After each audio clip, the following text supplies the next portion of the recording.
We're Bison! We are impacted!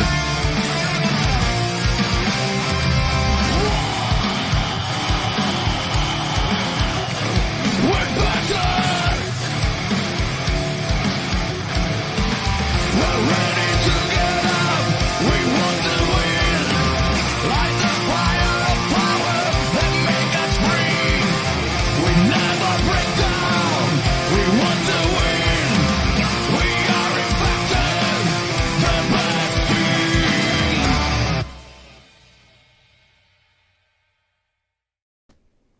Hello and welcome back to TNI-UK Impacted episode 104, coming to you live via the Total Nonstop Impact Network on YouTube and of course Twitch. I am your host Bison, and today I'm joined by the one and only Simply Steve, and coming to us live from the void, the Joker. All right, boys. Very good, thank you. How are you? Seems to Yeah, I'm nailed good, that man. introduction fine. You love that. You love that, yeah. Yeah. Good. Yeah, I'm starting to perfect these intros. Did you see the one I did for Jessica on the interview? Yes, I did. It was sick. I practiced the shit out of them. I want to get them right. But it's a bit like I did the interview with Rohit Raju ages ago, and he said to me, he literally walks around the house looking in mirrors doing promos all day long. So maybe Because I'm sick. sick. Exactly. Yeah, so maybe I do stuff like that. You'll have to leave that to your imagination. Anyway, guys, it's great to see you. Have you had a good week? Yeah, That's it. It's been pretty busy, but you it's know, been hectic. Always hectic. Always hectic. You've got dogs to walk, Joe. Yeah. That's always hectic. Walking dogs. I know what Yeah. you're talking about. Walking my dog is a trauma sometimes. Absolute trauma. Especially he doesn't like other dogs. He really doesn't like other dogs. I don't get it. Like, especially the biggest ones. Just like he has to go for the big dogs. And I just don't get it. I'm literally like, see a dog come the other way and I'm like, oh God, don't do it. Don't do it. Don't do it. And off he goes. Like, oh my God, no. There always has to be the one that could literally just swallow him whole. But there you go. That's dogs for you. yeah. Anyway, guys, let's just say hello to a few people we've got in the chat already. Looks like Courtney's with us from the start this week, which is fantastic to see. I did see Anna in there as well, which is absolutely lovely. I don't know if we've got anyone else, but when you arrive, guys, make sure that you say hello. Because we love to know that you're there, and of course get involved. Just remember, the show is, basically about all of you too. You getting involved, you giving us what your thoughts are. Sometimes some of the things that you guys say trigger us into thinking something else, and then we start talking about something else. And everyone has an opinion, and nobody is necessarily wrong.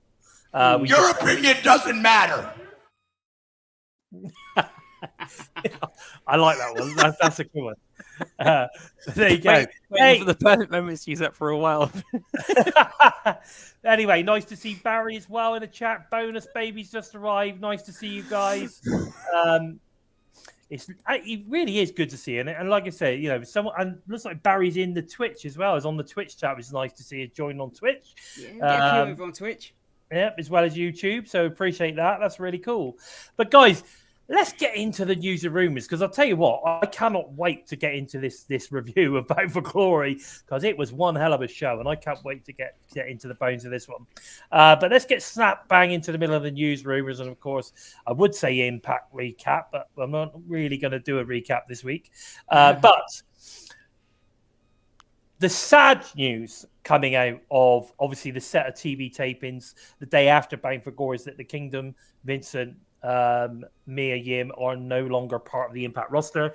It's not really a spoiler. It's out all over the place. Everyone's got an opinion on it. It is sad news, but it's not something we're not used to as being an Impact fan. People come in, they do, they have a run, they go, new people come in. So actually, as much as I'm sad to see these guys go, because I'm a massive fan of Vincent. I was hoping that he would bring in the Righteous and we'd get like a bit of a run of the Righteous, which I thought would have been really cool. But it is sad to see. And I guess it does mean that there's the demise of Honor No More coming very, very soon. But it's just, it's just one of those things, I mean, that said, there are a few rumors afoot that we could see some new talents arriving at the next set of Vegas tapings.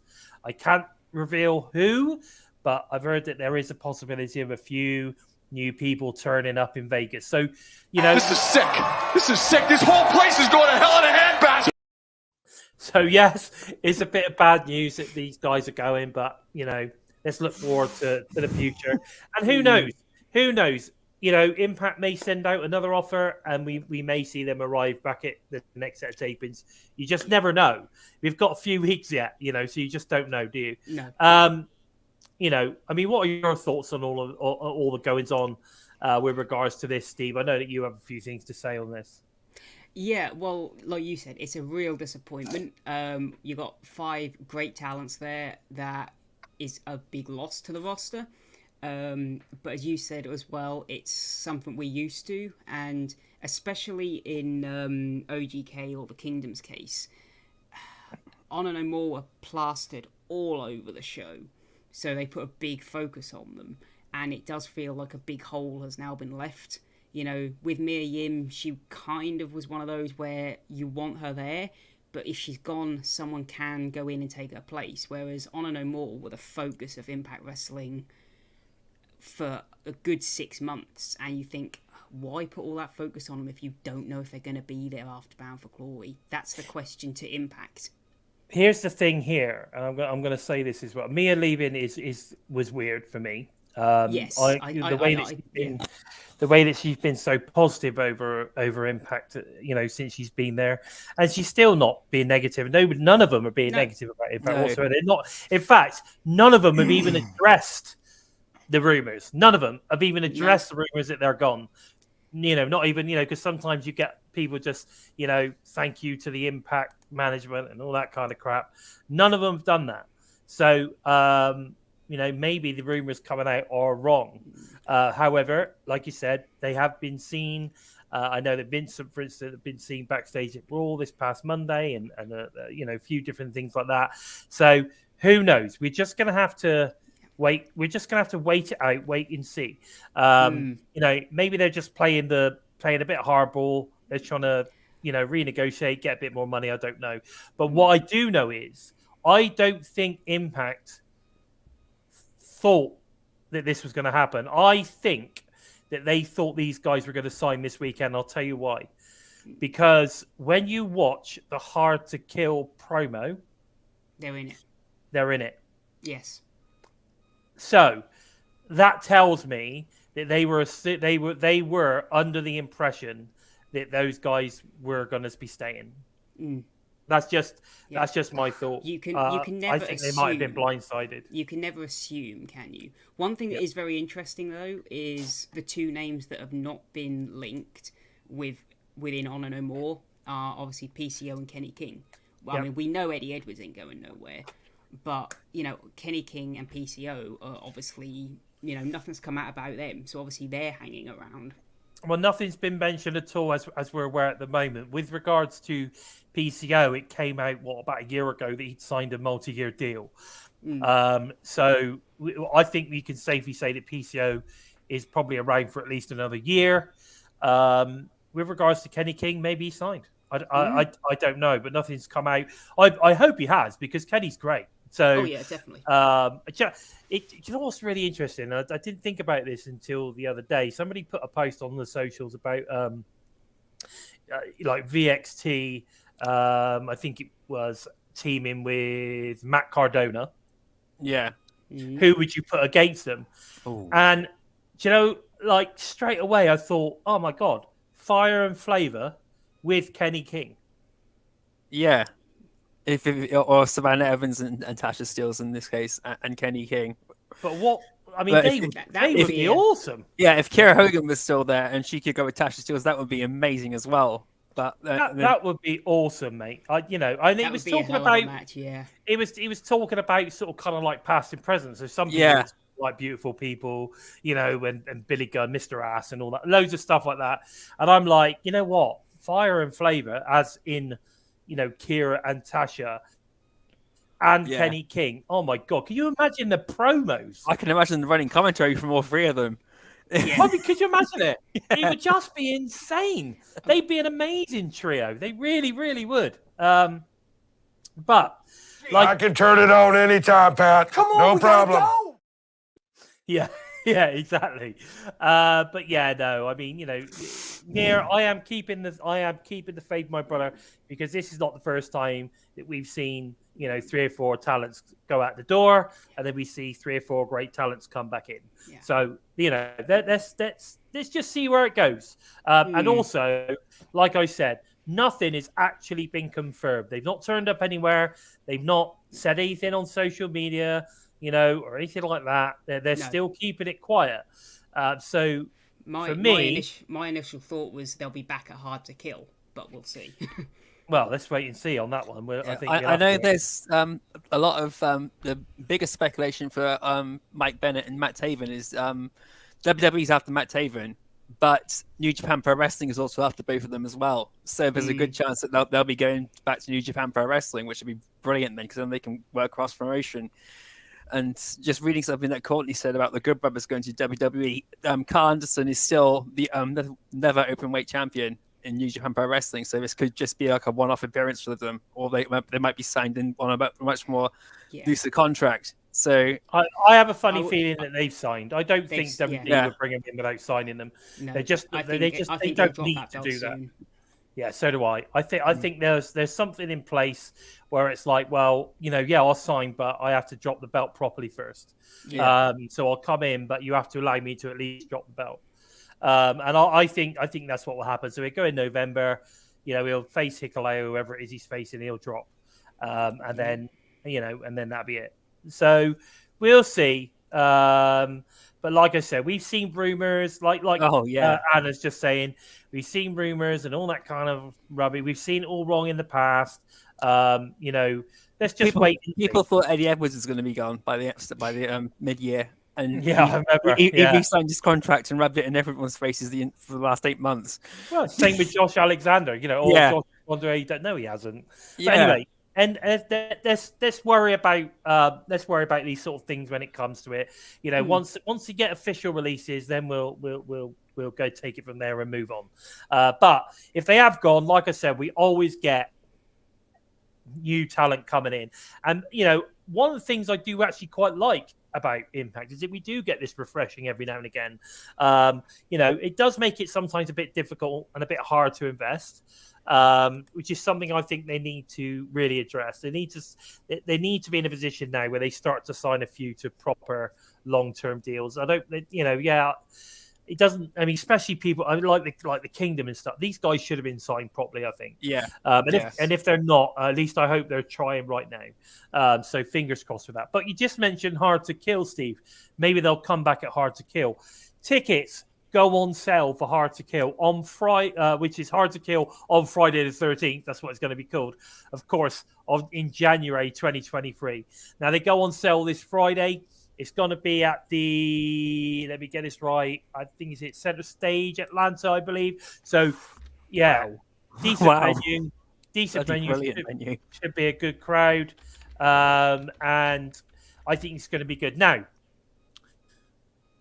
I was disappointed that Su Yung didn't return at Bound for Glory. However, soon as I saw Hard to Kill was going to be Friday the 13th, in January, straight away I'm like, oh, okay. And then there's like a coffin in the the new logo, and it's clearly going to be like a horror theme type thing going on. Is this the return of Su Yung in January 2023, Friday the 13th at Hard to Kill? I think it's perfect. Who booked this? I think it's set up perfectly, absolutely perfectly. What do you think? It makes so much sense, doesn't it? And it's going to be very interesting to watch all the knockouts leading up to Hard to Kill. It really is. Yeah. Yeah. What do you think, Joe? I think it's most likely. I was disappointed that we didn't see Soo Young at Bound for Glory, but she's even this weekend gone had a couple of wrestling matches elsewhere, so she's still building herself up on the independent circuit now. After she's still just coming off but coming almost a year now since she's had a baby, so she's getting ready to get back in the ring, and no better place to do it than at the start of next year. It just makes more sense from booking perspective as well to bring her back in at Hard to Kill, which is like we've seen Rosemary come back in January a couple of years ago when she injured her leg. When you come back in January, you come back to make a huge statement. So I'm really looking forward to this. Great point there from Sting. What's that? Yeah. It makes sense considering Havoc tried to kill her. Yeah, exactly. Yeah, it makes perfect sense. I mean, Havoc coming is for like the death dolls. Jessica is the parallel to Susie, like I said when we first saw Jessica. So it makes sense eventually that this is where it's probably going to end. But I think Rosemary might still have doubts about Jessica's stability, regardless of this win. She was speaking to James Mitchell, and you ask the Sinister Minister for a favor, he's going to deliver whether you want him to or not. And so I think this is where we see Soo Young. And here's Sammy. How are you doing? You never know. You're right. That sounds perfect to me, Bonus Baby. I'm done with that. That sounds like a hell of a match. If that would be amazing. Yeah, that'd be a one-off. Getting all these, then it began like WWE, getting all celebrities in to have a match. Yeah, Celebrity Death Match. Do you remember that show? Celebrity Death Match. Do you remember that? Oh, mate, I loved it. Stone Cold Steve Austin on commentary and stuff. Oh, it was well good. Death Match is brilliant. Yeah, so you used to have I don't know, Mother Teresa versus what's his name? Gandhi. That sort of stuff. Yeah. Absolutely brilliant. Loved it. They did a great one with Britney Spears in. I forgot which one who she took him, but that was fucking hilarious as well. Really taking the hits. Some amazing stuff. But yeah, there you go. And that's an interesting one, Bonkers. I think I'd like to see that also. I got to say, I've got 4 or 5 knockouts I would love to see arrive at Impact Wrestling over 2023. Like I say, quite a few UK talents as well would be great. I think we've seen a few sort of kind of people start to sort of kind of dip their toes. We've had Hyatt on, haven't we, recently? Another one I'd like to see is Billy Starks. I think she'd be absolutely fantastic on Impact. So there's loads of real good talents out there that we'd like to see turn up on the knockouts. And again, although Mia's fantastic, there's still some great talents out there that would be amazing in her place. So, it's not the end of the world. And hey, if you love her, go and watch her wherever she goes. I always say that, if you don't not watch them just because they're not on this show, I'll find it difficult. But if I see a Mia Yim match pop up online, I'll watch it because she's great. Oh, yeah. So I got a lot of time for her. I don't care where it is. But there you go. Now, we've had huge praise coming out of Bound for Glory on social media pretty much since it... what's that? I don't think Billy Starks is legally eligible. What does that mean? Is it one of those Mike Bailey situations again? Oh, okay. Well, I don't know. That's my instinct. I wouldn't have thought so because because she wrestles for Wrestling Revolver. Is she too young? Possibly. Maybe she's still a little bit too young. But either way, I think she's a fantastic talent, and I'd really like to see her. And of course, it would be good to see Ali Catch back. Even Maxie Impaler again. I think there's there's a lot of great female talent out there. Oh, there you go. Billy Starks is 17. So she's still classed as a minor. I didn't realise she was that young. That's amazing. Okay. I didn't think she was that young. I thought she was 19, 20. Christ, she's still in high school. Unbelievable. Yeah, that's impressive. That's unbelievable because she is amazing. Wow, imagine what she's going to be like later on. Yeah, as time passes by, they need to make sure they've got an option on her. Keep an eye on that. Soon as she's eligible to join the knockouts, they need to get in on that one because yeah, she's pretty amazing. But yeah, like I said, loads of huge praise coming out of Bound for Glory on social media from loads of places. You know, fans of the product, people that you wouldn't traditionally think were watching have been making comments. And again, it was a great show, which we will go on to talk about any minute now. But it's good to see BFG on Friday night, was trending at number 8 in America, which is it got to number 7. I believe it did, yeah. Yeah, it got to number 7. I think they mentioned on BFG it got to 8, but yeah, I believe it did get to 7 for a little bit as well. So,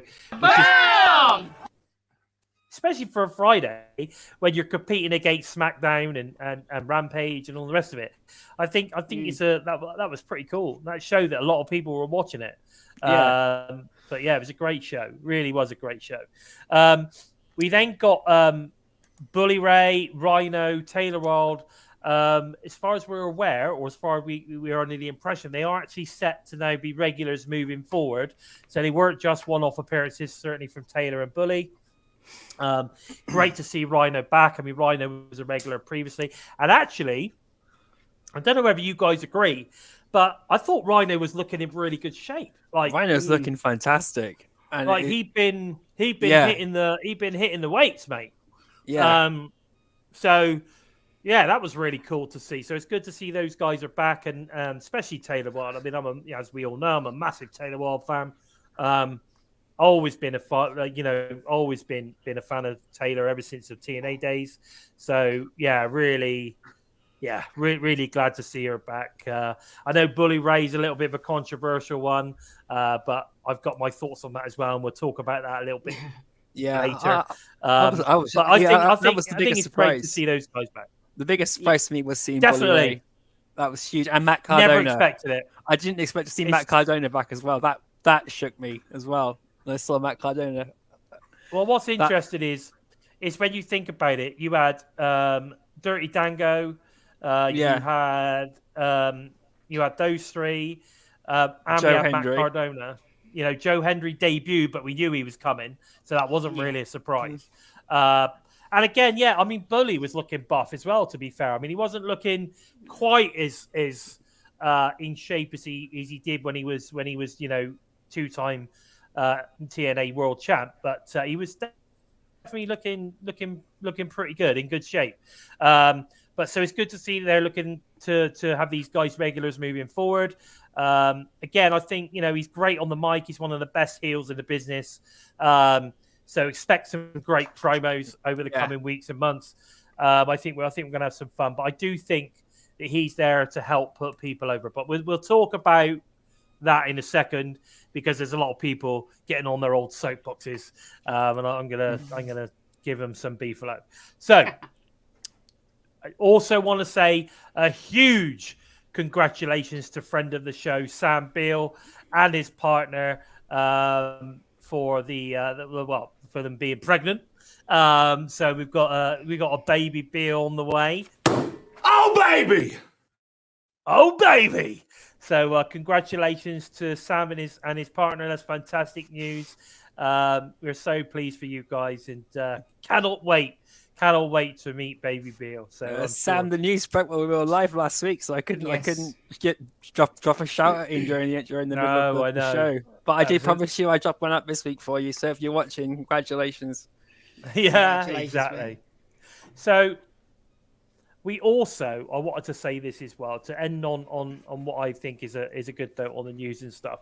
Incredible crowd in Albany for BFG, and looks likely we will see a big crowd in Vegas tapings also if current ticket sales continue, plus walk-ups on the day. Pretty sure we'll see 900 plus in attendance. Like previous appearances at Sam's Town, it's been a good venue for attendance, so I'm looking forward to this one.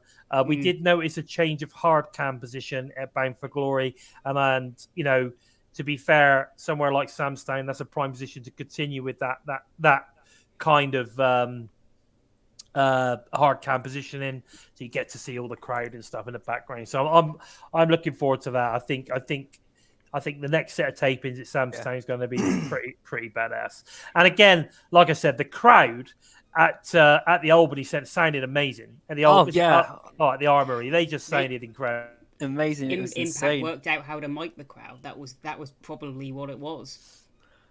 Yeah, even Well, they've either worked out how to mic them, or it was just because it was a raucous big crowd. Yeah. So you've got more of a, you get more of that all round kind of raw sound, don't you? You watch some of the fan videos on Twitter. The audience is deafening. I watched the Joe Hendry's entrance, and everyone's actually cheering along and singing along to Joe Hendry's theme. The cheers, it was amazing, and I saw that the pop when Bully Ray came out, everyone just went absolutely bananas. Yeah, it just. Yeah, it was good. It was good. Soon as that noise came out, the crowd were like, "Oh, hang on!" Even Matthew Rainbow was like, "Oh my god!" yeah, exactly. No, it was cool. It was a very cool moment. And like I said, when everyone was like, "Oh, it's Bully Ray," you only got to listen to the pop to know that was the right move. It was a good move for them to bring Bully Ray in. To be fair, last year I was saying bring Bully Ray in because he's an amazing heel and amazing on the mic. He's a good performer. He certainly knows how to sell. As he always says, people today don't know how to sell. Do you remember that? That's his comments that he makes all the time. So he's here to prove how good he is. So, he's going to be interested in, hey, maybe we'll finally get to see Bully Ray versus EC3. You never know. Because there was a big thing with those guys that were that had been going on for a little while. But you never know. Who knows? They may see it. EC3. You never know. Exactly. Although he's not gonna. I think he's moved on from that one. But yeah, it was a great theme. Yeah, exactly. Yeah. Okay. All right. So let's get into this Bound for Glory review. We've done well there. We managed to get through that. It's only 27 minutes. We're doing well, boys. We're doing well. We don't go off the rails. We're not like going off. We don't go off the rails that much. We're pretty good. I didn't know we had rails. No, I thought we. Well, I know I don't anyway. Okay, fair enough. Anyway, so Bound for Glory review. Here we go. So we'll start with a countdown to BFG. Of course, this starts off with the Brian Myers Digital Media Championship title open challenge. Obviously, Myers comes out to the ring. He stood there waiting, and the Dirty Dango music hits, and out comes Dirty Dango, first surprise of the night. There have been rumors that he was coming into the company, and I have to be honest, they were a couple of months ago, and I have to be honest, when we were talking about potential opponents for this, I completely forgot about Dirty Dango. Completely forgot. And I know, Steve, you were like, who's Dirty Dango? I know. But he basically is Fandango from WWE. Yeah, I knew the name Fandango, but I just didn't make the connection that was his new name. Well, what he's done is he's sort of kind of gone a bit sort of 18, I think, is what he's gone. Like Fandango was more light-hearted. His new Dirty Dango version is sort of a bit more raunchy, I think, is the word that we're looking for. There's lots of thrusting and stuff. But I have to say, I thought this was a great match to kick off the countdown. I think Dango had a huge pop, and I thought the quality of the match that followed was fantastic with Brian Myers. I mean, it was, 10, 12 minutes long? But Brian Myers, again, retains the DMC title. Is Dango staying? I guess we're just going to have to wait and see. I've heard that he is, but for how long, I don't know. We just have to wait and see, I guess. You guys enjoy this one? Yeah, I did. I loved it. I was surprised to see him in, and I was like, oh god, it's the guy who took Chris Jericho on at WrestleMania and really fucked up his night. That went overhead straight away as soon as the match started. Brian Myers and Dirty Dango put on a hell of a match, and I honestly expected Brian Myers to lose. I really didn't think he was going to win. But then that was also because I had rumors of Brian Myers possibly leaving as well, going overhead. So that put doubt in my mind when I watched this on Sunday. I think it was Sunday I watched Bound for Glory. So at least 2 or 3 days. But even then, I didn't know who Brian Myers' opponent was until I watched it on Sunday. So to see it with Dirty Dango was a huge surprise. And then thinking to myself, no, I don't think Brian Myers is going to lose now.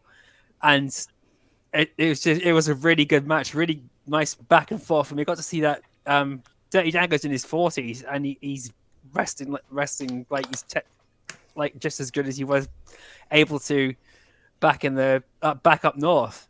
Even, you know, he's one of these guys that proves that age is just a number, and that's it. He's bloody incredible. He's a great wrestler, and like I said, I mean, he's gone to the blonde hair. He's covered in tats now. So there are, he looks a little bit different, but he's still got that sort of kind of, still got that swagger about him. And I think he was good. He was athletic. And like I say, he's getting on a little bit in years now, but I don't think he showed that in the ring. I thought he looked fantastic. And I hope he is sticking around for a little while. I think it'd be pretty cool. There was that guy in the crowd wearing the Dango robe and blonde hair and stuff that was which was funny. But he's got a bit of a following. So again, you're bringing in people that's got a bit of a following, which is great. Looking at the chat, he's doing a lot of work in NWA, or he was in NWA as well. So he's been around a lot of places. He's been around a little bit. Really hone this craft. And like Anna said, he doesn't look like he's in his 40s. No, he certainly didn't move like he's in his 40s. Let's put it that way. I thought he looked great. Yeah. Did you enjoy this debut of Dirty Dango, Steve? Yeah, like you said, it was a real surprise, and I put this on Twitter. This was how kind of unrecognizable I found him. I thought it was Aiden Prince coming out with a new gimmick. I just saw the blonde hair and the kind of denim jacket. I was like, oh, we got Aiden Prince coming out. but yeah, no, I was very intrigued to see it. I think as soon as he came out, you felt like you knew the winner.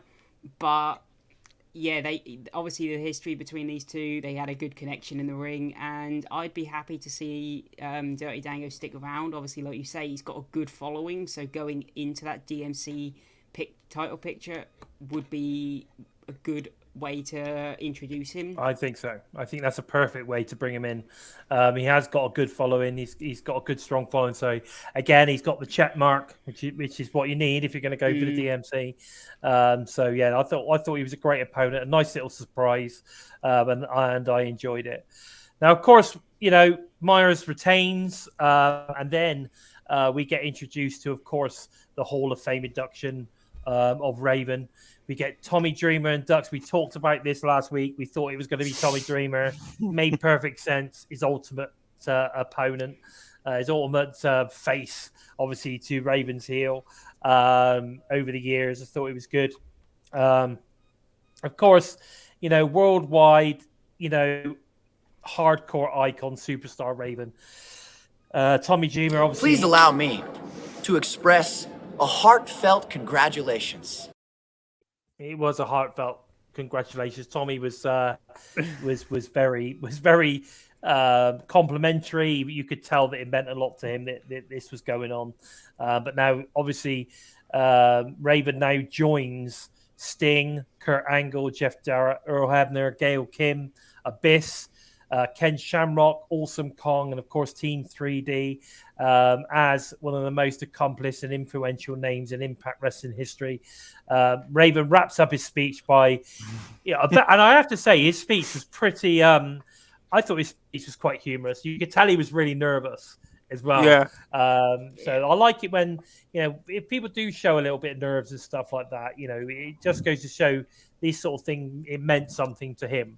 Yes. which I think is great. And of course, when he's asking the crowd to boo him and stuff, makes him feel a bit more at ease. I thought it was quite funny. But he wrapped up his speech and then hits Tommy Dreamer, after a nice man hug, hits his greatest rival with one more even Evan Flow DDT, which I thought was that made me laugh. That was brilliant. You couldn't ask for a better way to induct someone into the Hall of Fame than to hug it out, and then just like you said, we're going to do it one last time. I thought everyone thought the hug would just be it, and then they'll go their separate ways. No, not with Raven. He's cheap. No, and the speech was fantastic. You could tell you could tell he was nervous, and you could tell he was uncomfortable with being the face. As he said himself, he was never comfortable being a face of anything. He always felt like he had to be the outside of the guy that was booed, the guy that you love to not like.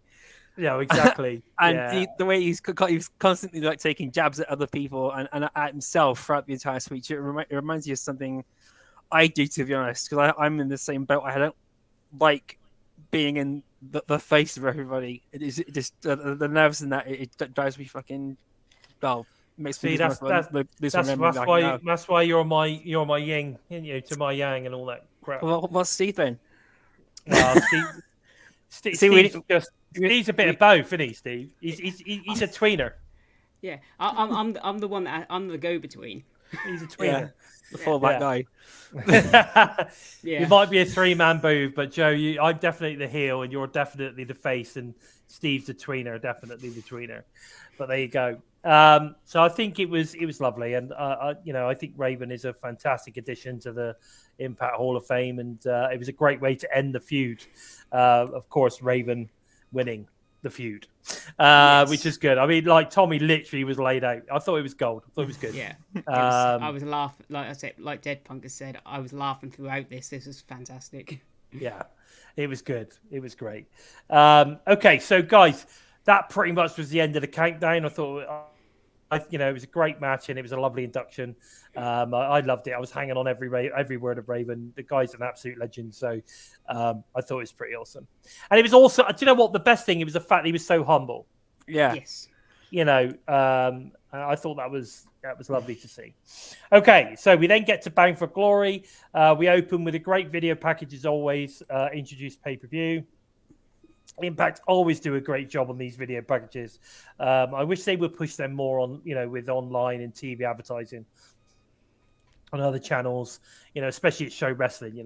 If they could just afford to slap those out, a week or so before the pay-per-view on, on USA or TNT or whatever, I think it would work. I think, because they're so good. Those packages are so good. But there you go. Not a lot. We could say stuff like this till we're blue in the face. They've got to make that decision. That's up to them. But okay, so we go into the opening match, and of course we go straight into the X Division title match: Mike Bailey versus Frankie Kazarian. Now, after what was one of the best matches of Mike Bailey's reign as X Division champ, Kaz finally defeated Speedball by forcing him to tap out to the chicken wing. And obviously become the new X Division champion for the 5th time, which is great. Which is great to see. Now, the thing is with this match is it had everything. It was what I would class as that is what it was basically what you would expect from a one-on-one X Division match. You had a bit of everything because remember, guys, this is no limits wrestling. So it's high flying. It's mat wrestling. It's proper grappling. You're going to get everything coming in on this match. It was like Paladin says, it was a clinic match. It was great. It was. And there was no mistakes in this match. I thought it was just absolutely fantastic top to bottom. You got to see everything. And it was good to see Frankie Kazarian win. I mean, don't get me wrong, I'm a massive fan of Mike Bailey. But I have been saying for a while that Bailey needs a feud. We need to see some personality from Bailey. I'm a character guy. Right, I want to see some personality from the talents. I could admire him in the ring, but in the moment, I'm not invested in him because I don't get his character. I'm not into him as such because I get nothing from him. Frankie Kazarian. I thought we were friends. I'm sorry, Mike. I am sorry. We are friends, mate. But at the end of the day, I just want a bit more character. I want you to develop a bit more so I can proper invest in your matches in any reign that you have. But the matches have been great. You just need a feud, buddy. You just need a feud. So I'm happy for Kaz to win because there's two things that can come out of this. We can have Kaz, have a shorter reign, which maybe then ends up with Mike coming in, but we get a bit of a feud thing going on with Kaz. I mean, I know there was a quite a show of respect at the end when Kaz and Mike, but even Kaz stated Mike Bailey's one hell of a wrestler, and he is. He is an amazing wrestler, but I think maybe Kaz is there to help him pull the other side out. I don't know. With his experience, maybe that's what we're going to see. We're going to see a feud with Frankie and Mike. I don't know. What are your thoughts on this one? Yeah, like you said, this was a great match, and I think commentary did really well in helping with this match. Obviously, saying how Kaz is the experienced one, and over those years, obviously, he's going to find it hard keeping up with Speedball. So he's going to make it more ground and pound, which obviously he did. And that was obviously the story. Kaz was trying to get him into submissions and off and on the ground where Speedball can't fly. And they complemented each other incredibly well for a great X Division match. I will agree with what I think it's Barry said. I was very surprised to see Bailey tap out. I thought it would have been more a case if he passed out. I thought that would have been a more way for Bailey to lose the title, but maybe they'll have a rematch like you say, and instead of tapping, he'll then pass to kind of show, okay, I'm strong enough to not tap this time. Yeah. I think there's going to be. I think there'll definitely be another match, and I'm pretty sure that it'll be Mike that takes it back. Maybe we'll end up with sort of one of those best of three or something. Maybe Kaz will win again, and then it'll be that final match, and Mike gets in there and finally wins or something. I don't know, but I just know that there needs to be a feud, and if there's anyone that he can learn how to kind of get a personality, get a character. Yeah, Frankie Kazarian's your man. And for all those that are saying, they lost to an AEW guy at the moment, I don't class Kaz as an AEW guy because he's never on AEW. Yeah, he's just as much an Impact guy as an AEW talent because he's never over there. It's true. Like Dead Punk saying, it must be nice for Kaz to actually feel good about not having to deal with any bullshit over at AEW or literally just sitting in catering. Because they've not really done anything with him. They've not been using him. So, it's a great move, I think, to have him come over and do some good stuff with Impact. And from what I've heard, he actually requested to come over. So this is not only, this is not necessarily an Impact thing. This is him saying, look, come on, I want something to do. Yeah. And I want to go and help. I want to Impact. To break free. Yeah. Break free. Yeah, I think it's a cool thing to do. And as much as I think Tony is, a petulant child most of the time, I think it's, good of Tony to do it. To do something. I'm not doing anything with you. Get over there and, have some fun or whatever. You know what I mean? The fact that Kaz obviously won the X Division title is interesting. He said on a promo after that, he was going to do some cool things with it or whatever. I'm sure it's going to turn up on AEW at some point. I would imagine he's going to go up against someone on AEW. To sort of kind of showcase the X Division belt or whatever.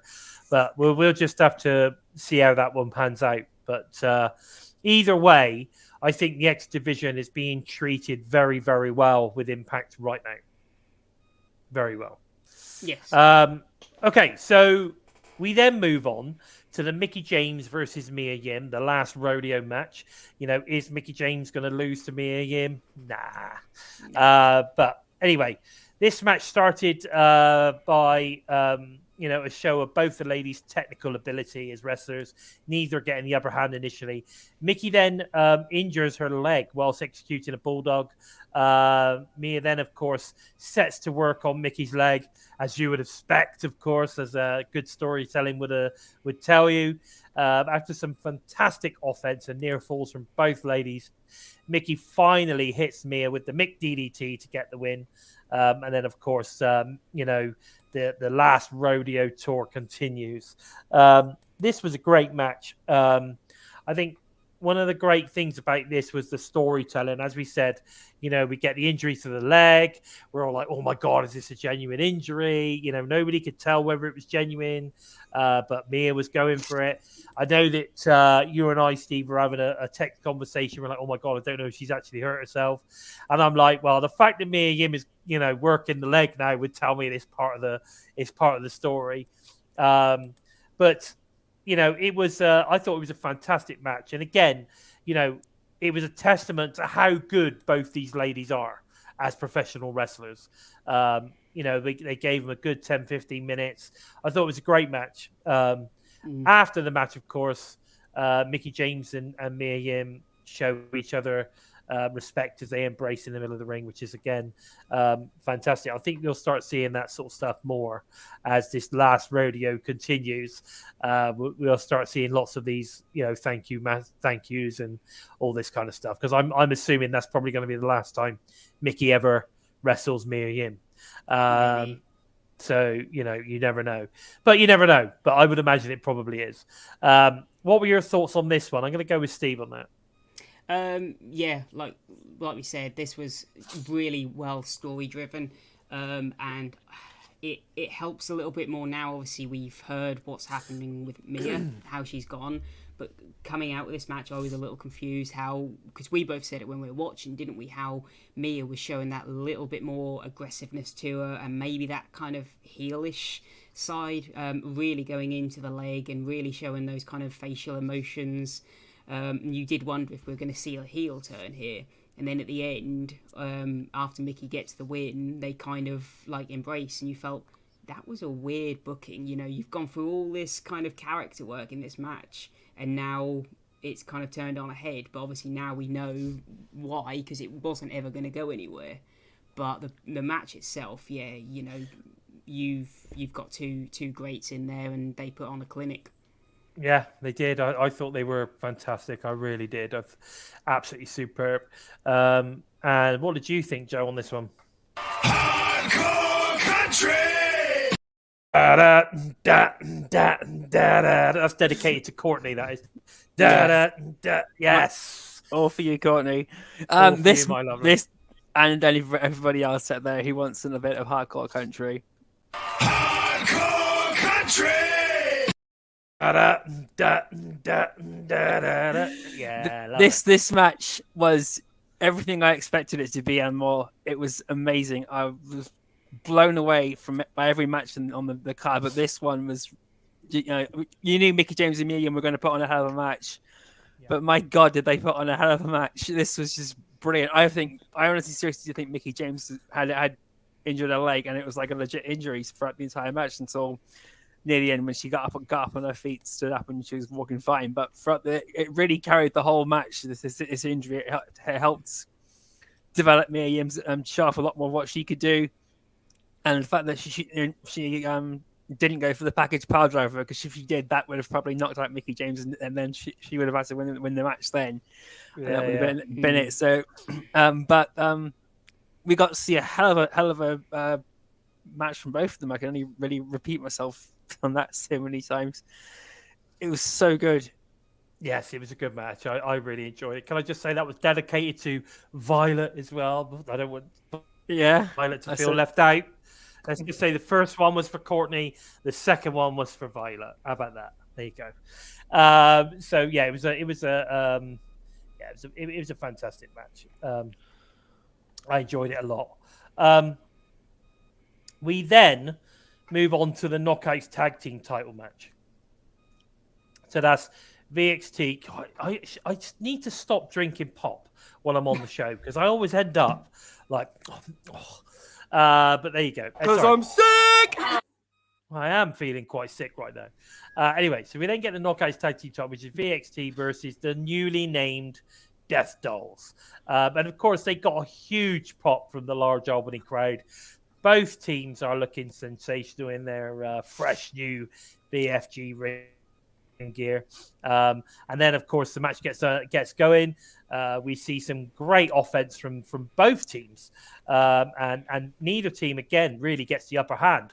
But both teams show some great double teamwork. And the chemistry between Jessica and Taya is very clear to see. And, of course, Rosemary wasn't sure whether Jessica was going to be ready, but clearly she was. And in the end, of course, we had some great stuff coming from, obviously, Chelsea Green and Deanna Purrazzo as well, who are a great tag team, without doubt. But, of course, in the end, Valkyrie spears Deanna Purrazzo out of the ring. Jessica then follows up with a sick driver to Green to score the pinfall victory. And I have to say the Death Dolls were sick. What are your thoughts on this one, guys? It was incredible. It was really, really incredible. I was really, really torn between who should win this match. But seeing what's coming next after the post-match promo between Mickie James and Chelsea Green and Giselle Shaw, so we know where that's coming. That's being carried forward. Something's going to happen between them, and the speculation of Su Yung coming back at Hard to Kill. That's added something else to it now more, but I wasn't disappointed that Vex lost. I was wishing that this match could have been booked later in the year, but Bound for Glory can't go any later, or else we'll be into Christmas. Yeah, of course. But Chelsea Green and Jana Frost put on a hell of a show against Ty Valkyrie and Havoc, and all four competitors are former Knockouts champions as well. So you weren't going to expect a half-assed match from any of them, and this was just amazing. It was such a good match, and one that I'm looking forward to watching again. I mean, sorry, I just want to address something in the chat from Mir there. Yeah. He's basically saying, what was the point in having Rosemary ringside? She didn't do anything. Well, what you have to remember is that VXT are the heels, okay, and Death Dolls are clearly the face. Yeah. Okay, so Rosemary's not going to be doing any heelish moves. No. Is she? She's just there to cheer her team on and support her team. That's why.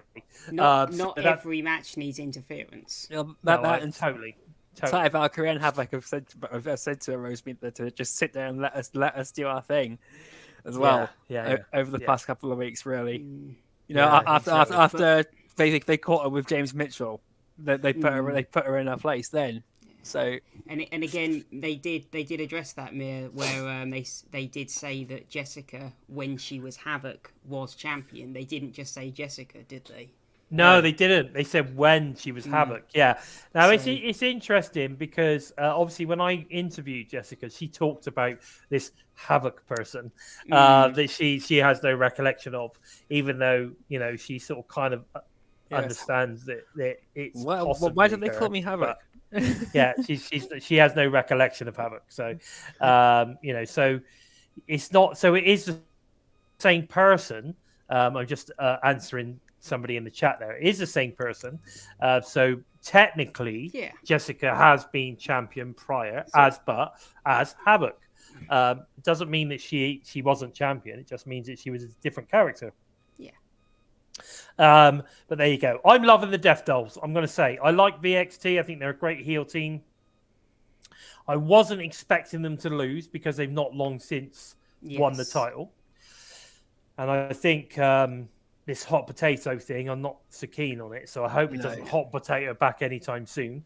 But Death Dolls, I think are fantastic. I'm invested in this whole new faction. I love it. So Rosemary did address that just because she's part of the Death Dolls doesn't mean that she's not part of Decay. She's still part of the Shadow. This is just sort of kind of like an offshoot of that, I guess. So I like it. I love the shirt. If you're into the Death Dolls, get on Impact, Shop Impact and buy their shirts. They're great. Let's give these guys some support. I think the Jessica character is awesome. I think there's a lot of scope here for this. So keep supporting these guys. They're great. We then move on to the Impact World Tag Team Championship. So this is the interesting one, the controversial one. The Kingdom versus Motor City Machine Guns. Now, as expected, we witnessed an absolute classic tag match from two of the best tag teams in the world today. No question. This was fast-paced, athletic, and full of great double-team moments from both teams. But, unfortunately, Maria accidentally took a boot from, of course, to the face from her husband, Mike Bennett. And then, of course, Taven rolls up Saban to get the pin at the end. The Kingdom end up defeating the Motor City Machine Guns to retain. So, obviously, the Guns putting over the Kingdom, which is great. Now, in brackets here from me, I find this very odd booking, a very odd outcome, based on what we then heard coming out of the TV tapings the following day.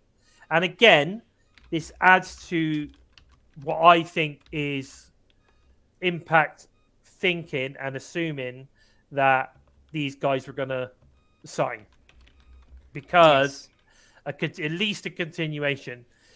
Because why would they not check? Why would they change them at a TV taping when obviously the spoilers were going to get out, the rumors were going to get out, and all the rest of it, when they could have done it live? Yeah, it's really confusing. That doesn't make sense to me. Doesn't make sense to me at all. No, but things like that have pissed me off since Brian Cage was world champion, and he then retained it at Bound for Glory and lost to Sami Callihan at the start of the Axis era. You know, you'd have thought that that was fine then, but you would have thought down the line they would have made you lose the belt at the pay per view, rather than the night afterwards.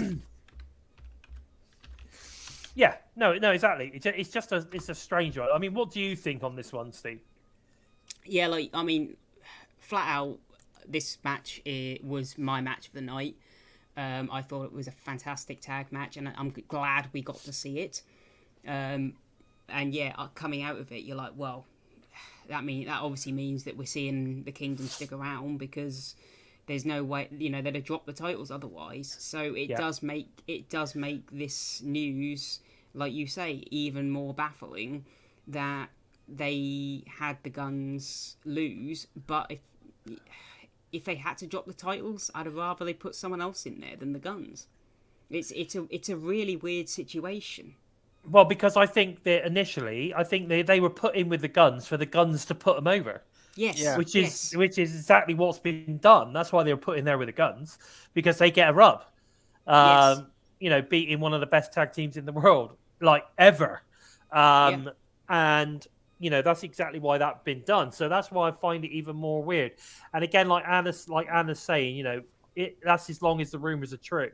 And again, we've not heard anything from Impact, and we've not heard anything from any of them to say that this is true. I know that, a few things apparently happened at tapings, which makes everybody at the tapings believe that they're gone. But, I don't know. I think we're just going to have to wait and see. But if you take the news items all away, this was a fantastic match. Amazing. It was an amazing match. It was an amazing match. And you know what? On any other given night, this would have been a match of the night contender. For me, it would have been. I'm saying I don't think it is on this particular night, but I think on any other given night, this would have definitely been in there as a match contender. I could potentially put it in there as a third possible match contender. For me, it was probably the third best match of the night. But if you're a massive fan of tag team wrestling, then you could say this was definitely a contender. Not for me personally, but I think it could have been. And any other given night, it would definitely have been a match of the night contender without doubt. You just happen to have two fantastic matches to finish the show off. We sort of dropped it down. It's kind of like, can you top this? And every match said, yeah, sure. Yeah. That's kind of how it went. Yeah. That's the most bittersweet thing about this match. Is it was my second favorite match of the night. It was absolutely amazing. Both teams were phenomenal, and all I can the only thing I didn't like was the ending. Was Mike Bennett having to kick Maria in order to get a cheap victory that way from a victory from a distraction by inadvertently kicking Maria's head off. But even watching them joke about it on Twitter on Saturday morning, that had me laughing. So I thought that was just an incident during the match. Yeah.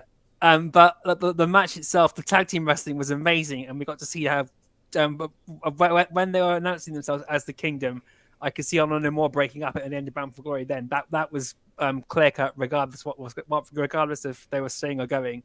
Honor No More was going to go its separate ways after Bound for Glory, and Motor City Machine Guns were the right team to put OGK over. So if they are going from Impact Wrestling, they're going like how Jake Something left, going looking like an absolute badass and looking much stronger than when he came in. And OGK are going out the same way. They've been put over by someone, win or lose in this case, and they look just as good as everyone expects them to be. And I'm just not looking forward to seeing their last match, but I'm hoping that the rumors about them going to New Japan and then coming back is the scenario that we're looking at.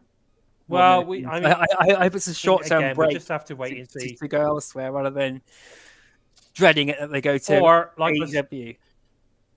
Or like I said, they didn't sign and they're waiting for a counter offer kind of thing. We're just gonna have to see. I mean, I guess you just don't know when you're in a position to jockey in for the best possible deal. Sometimes you have to play a bit hardball. Maybe that's what they're doing. Yeah. And it's like you said earlier about the they're calling the bluff. Yeah, it's like you said earlier about the hard to kill banner as well. Or if that gets changed, then something's. Then they're probably not sticking around. Yeah, or something's. Yeah, exactly. Yeah. If it doesn't, then keep a lookout for them. What I find. Yeah, I just found it weird that for a team that they are not expecting to stay around, that they would be in, a bunch of wrestlers that they're not that they potentially weren't expecting to stay, they would put them in that vignette package promoting a pay-per-view in January. Yeah, especially if why would you have them in that? If you've not, why would you have them in that package? It's very weird. Yeah, So I just, like I said, the only thing I could put on there is that they were expecting them to sign this the weekend just gone. That's the biggest, dumbest Melvin.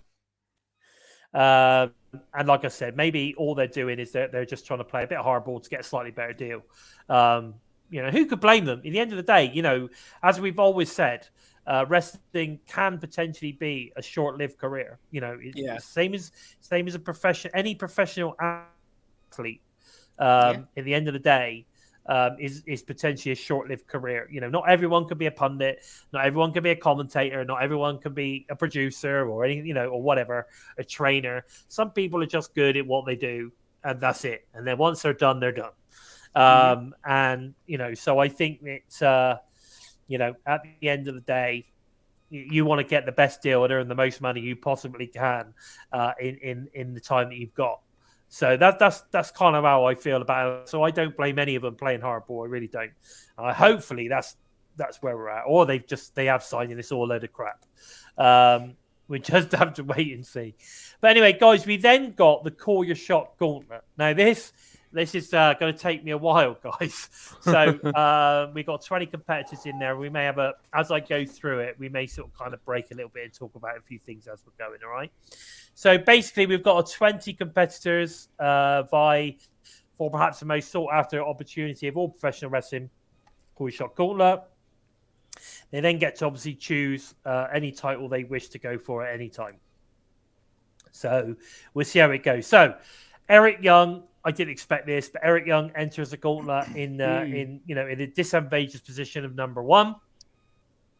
So he'll start the match, and it turns out that his opponent was the man we all believe in, Joe Hendry.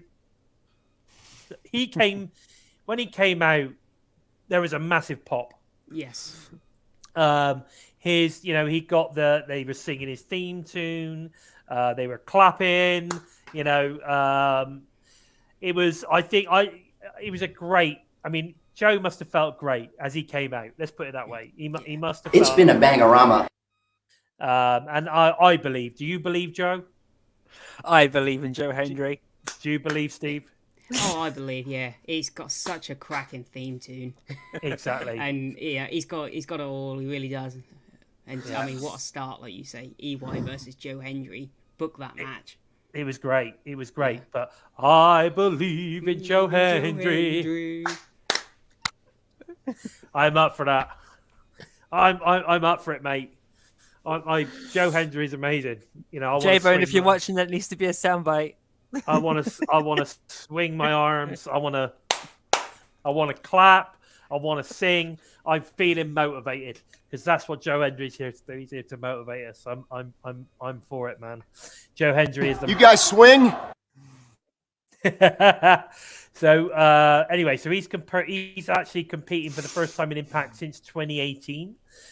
We then get we get some good stuff from him and some great shows of strength actually from Joe Hendry with lifting Eric Young, almost kind of lifting him up and then bull. See you later, brother. That was pretty cool. And I'll tell you what, Joe is in the best shape of his life. He looks amazing. So we then get Steve Macklin is the third entrant. Hendry gets caught in the sort of kind of crosshairs as Macklin and Young form a temporary alliance. Rich Swann is then out next as he takes on Macklin and Young with a double sort of handspring cutter as usual. We get some fantastic acrobatics from Swann as he soars through the air. We get the 450 splashes. Hendry puts his power on display as PCO is next to enter the Gauntlet. We get Savannah Evans enters next. PCO then delivers a leg drop to the back of Hendry's head, which I have to say was, it had me cringe a little bit on that one. I thought maybe Joe was going to be out then.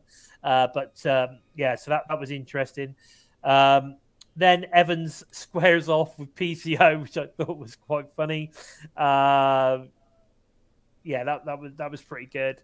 But then Macklin blindsides them both.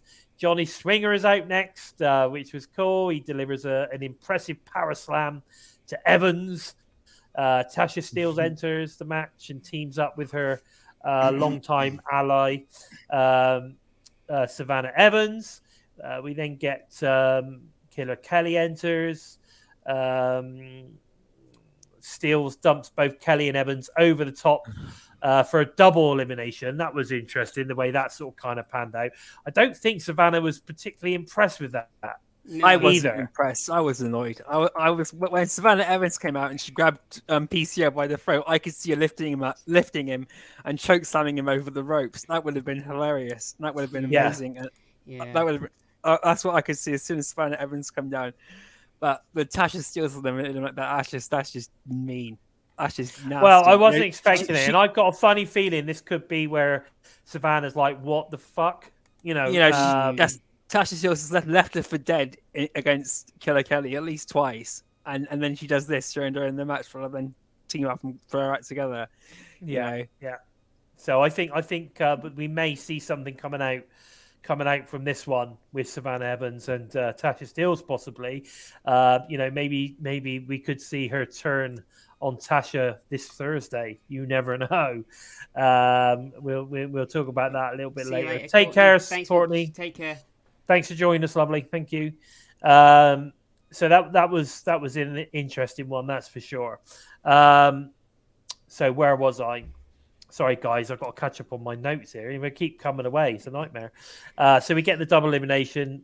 We then get former Call Your Shot winner, Moose, is out next as he makes two quick eliminations of Joe Hendry and PCO, which is interesting. He takes out the big men. We then get Sami Callihan. It's the next entrant, which is, no surprise really, Moose and then Callihan. Yeah. Callihan hits a powerbomb on Macklin, then faces off against heated rival Moose. Knockouts veteran Taylor Wilde is next to enter the match as she makes her long-awaited Impact return. That was a pop from me, I can tell you. I was so pleased to see her back. Good job, Scott. Good job. Definitely good job, Scott. We've been calling for Taylor to come back for quite some time now, haven't we, guys? So for me, it's been expected.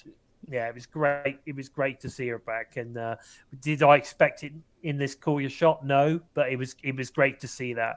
But she makes her long awaited return.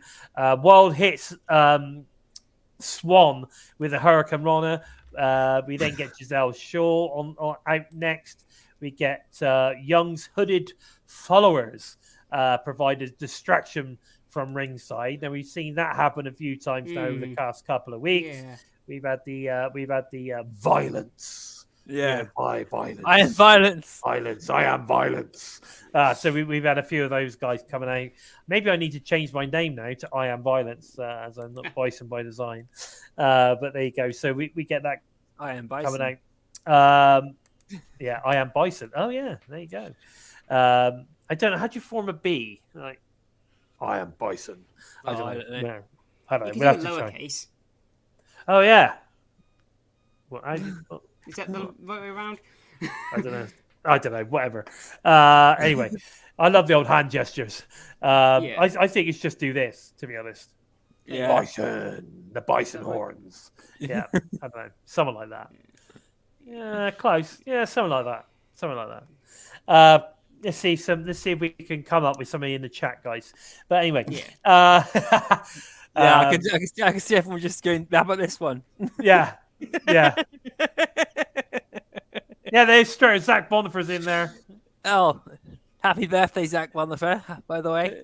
Yes, happy birthday, brother. Good to see you. Anyway, so that's all coming on well. So then we get the shocking return. Bully Ray makes a shocking return as an ex-entrant. Bully lifts steel above his head and tosses her over the top. Speaking of hardcore legends, Tommy Dreamer is out next, followed by, of course, Rhino. He's out next. There's a hardcore reunion between Bully, Dina, and Rhino, and then of course Swinger tries to get in on it, but he gets eliminated for his trouble. I love that moment there. I mean, we had the EC dub. I mean, this is the thing, right? That was the biggest pop of the Bully Ray coming out was the biggest pop of the night, right? Without any shadow of a doubt, when the whistle hit. Bully Ray comes out, the crowd went mental. So that was the pop of the night for me in terms of, someone coming in, a surprise and all that kind of stuff. Incredible stuff. Really good. And then, of course, the fun stuff in the middle. We get the EC dub chants.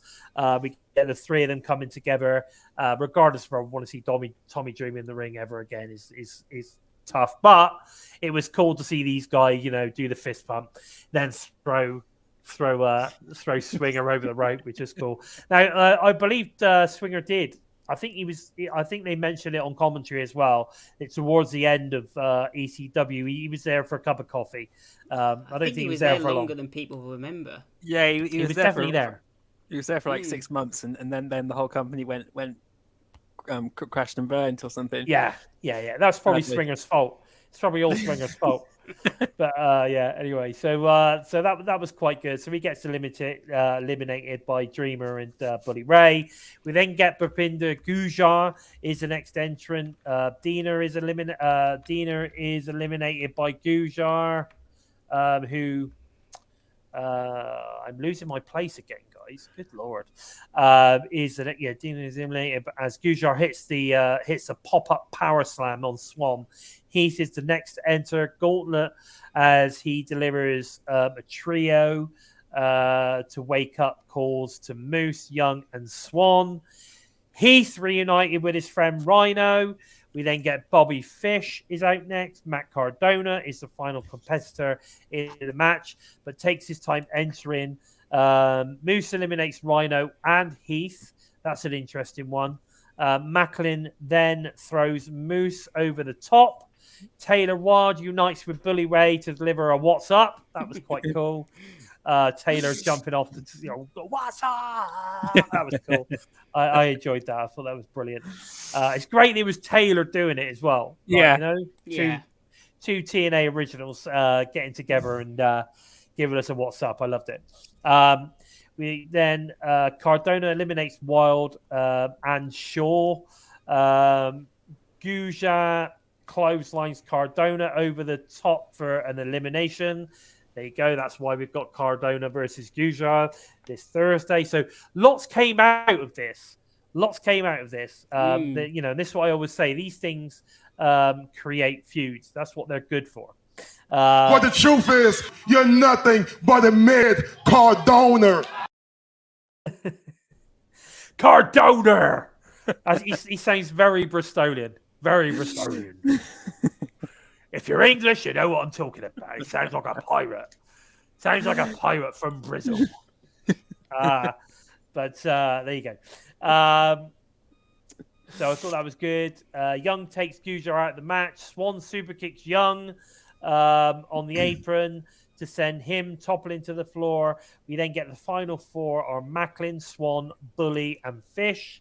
Macklin eliminates Swan with a running clothesline, which was pretty badass. Then tosses Fish over the top. The final two are Bully Ray and Steve Macklin. Then face off. Right, so this for me is the defining moment. Okay, you literally get Macklin and Bully Ray facing off in the ring, right? Foreshadowing, okay, storytelling. Okay, you then get them guys facing off in the ring. The match will then obviously be decided by a pinfall or submission. Macklin hits an Olympic slam, which was pretty cool for a 2 on Bully. Manages to kick out of that one. Bully connects with a Bully bomb to then win. So Bully Ray wins the Koi Shot Trophy. And here we go. Why I think it was Macklin that's Bully pinned. Okay, so the obvious winner in the Koi Shot Gauntlet is Steve Macklin, right? Yeah. Everybody assumes that the winner is going to be Steve Macklin. So it's never going to be Steve Macklin. The next best thing, right, is for the person that pins them, right, to be someone like Bully Ray, who is, at the end of the day, a former world champion, 2-time TNA world champion, as well as multiple tag champ, right? The dude is a badass, had an amazing, final run to his career as champion with Impact Wrestling or with TNA at the time. Big name, big name, right? Whoever Bully puts over is getting a good rub, okay? But the foreshadowing is the two of them coming together in the ring, facing off as the final two, right? Bully then pins him to win the Call Your Shot, which then actually, regardless of what Bully does later, has set the feud up. Yeah, I can see long term. I could see Bully Ray being the guy who takes the title from Josh Alexander, and then Steve Macklin takes the title from Bully Ray. Okay, that's where I see it going. That could be one scenario. I think that's the unlikely scenario, but it could be a scenario. Okay, this is the start scenario what I see. Now, I'm not saying yours is wrong. Remember, I'm not saying I'm right, but that's just we all have our opinion. We all have our opinions. Okay, okay. So Macklin, at the end of the day, is still not really. I mean, he's had some fantastic matches. He's looking great. We've got Sammy. We've got Moose giving him some beef, right? But he's still not necessarily been given that rub. He's still not necessarily been given that. Okay, Macklin's the man, right? Yeah. He is the man, right? So we need somebody to put him over and give him the rub, and that is the match, and that is the feud, which is going to come out of Bound for Glory, Bully Ray versus Steve Macklin, because Steve Macklin is not going to let that go. Yeah, or Steve Macklin will cost Bully Ray his shot when he calls it. And then we get a feud, and then Macklin beats Bully to then set up Josh Alexander versus Steve Macklin at Hard to Kill. Yeah. Another thing commentary mentioned was the Bully Ray match is if. Go on. So another thing that everyone in commentaries mentioned is that everyone who's won the Call Your Shot Gauntlet has cashed in and won. When you were talking, I was thinking like if Bully Ray calls his shot against Josh Alexander, which he's clearly going to do, Steve Macklin comes in and makes Bully Ray the first person to fail to actually capture the title after calling his shots. And that creates the feud between Bully Ray and Steve Macklin and then sets up Steve Macklin next year for Josh Alexander. Yeah. But this is the thing. See, there's so many people. I could see people in chat. I would have put my money on Macklin winning the Call Your Shot. Oh yeah, I thought Macklin was going to walk out the winner. That's exactly. Yeah, but that's exactly how they set it up. Yeah, it's exactly how they set it up, because even when it come down to the last two, nobody thought Bully Ray was going to win. Everyone still thought Macklin was going to win. Macklin loses. Bully gets to Call Your Shot. I don't even think Bully's going to face Josh Alexander. I don't think it's even going to get to that. And if he does, it will be at a special, not at Hard to Kill, because that's Steve Macklin, right? I honestly think that, Macklin's going to get a real cob on. We're going to get a serious, feud between Bully and Macklin. In fact, I think Macklin's going to get involved in this tag match that we've got coming up, which I think is next week. It's not this week, but there's a tag match between Tommy Dreamer, I think it is, or Ryan possibly, and the Bullet Club. I think Macklin's going to get involved in that, and that'll start the feud. So we're going to probably get a promo from Macklin saying, Bully Ray, whatever. Pissed off. Yeah, he's pissed off. I'm coming for you and all that kind of stuff, right? And then that will then set up the feud. He'll probably come out, cost the ECW originals the match against the Bullet Club, Bay and Ace or whatever. Even though they could probably win that anyway, I would say Dreamer's going to take the pin on that one. Because either way, they need to make Bully look strong, regardless, right? Because otherwise, if Bully then starts taking pins, he looks weak. So when he goes up against Macklin, he's already taken some pins. So it's not like this. It's not, you're not going to go, oh, it's really hard for Macklin to win. It needs to look like this is a real tough test for Steve Macklin. You need to sell it as this is a massive test for Steve Macklin. You've never faced anyone like Bully Ray before. He's a fucking badass, and it's going to take everything you've got, Steve Macklin, to put Bully down. Right? That is exactly where I think this is going. I might be completely off base. All right, I might be completely off base, but I know that's how I book it. Yeah, it's certainly better booking than what I had, I'm sure. I don't know. I know that lots of... I love this match! I know that everyone is pissed that, that they put, Bully Ray over Macklin. It doesn't make Macklin look weak. No, it doesn't. Slightest. No. Just because you don't win a gauntlet match doesn't make you look weak. The guy was in it for majority of the match. He gets down to the last two. He eliminates people. He looks strong in this match. He looked great in this match. If anything, it makes Impact look weak, because you've got. I have no problem with Bully Ray coming back, and I have no problem with him being in the position he's in. It's just one of those things where you look at it and you've got all this talent: Moose, Macklin, Sami Callihan, Eric Young, and you're having to bring in Bully Ray to challenge maybe Josh Alexander, because none of them have. But that's no different to any other promotion. Oh yeah, but no, that's no different to any other promotion. Like AEW. Why did they bring in CM Punk? Why did they bring in Chris Jericho? Why do they bring in any of these guys? Because that's what they do. Yeah. No, they do it. They do it because they've got star power, and they have got, and they like Bully Ray has got 600,000 followers. On on Facebook. Oh yeah, Right? Sorry, on social media. 600,000 followers. That's a shitload of people, right? Yeah. And again, like I said, it's a way of giving these guys the rub.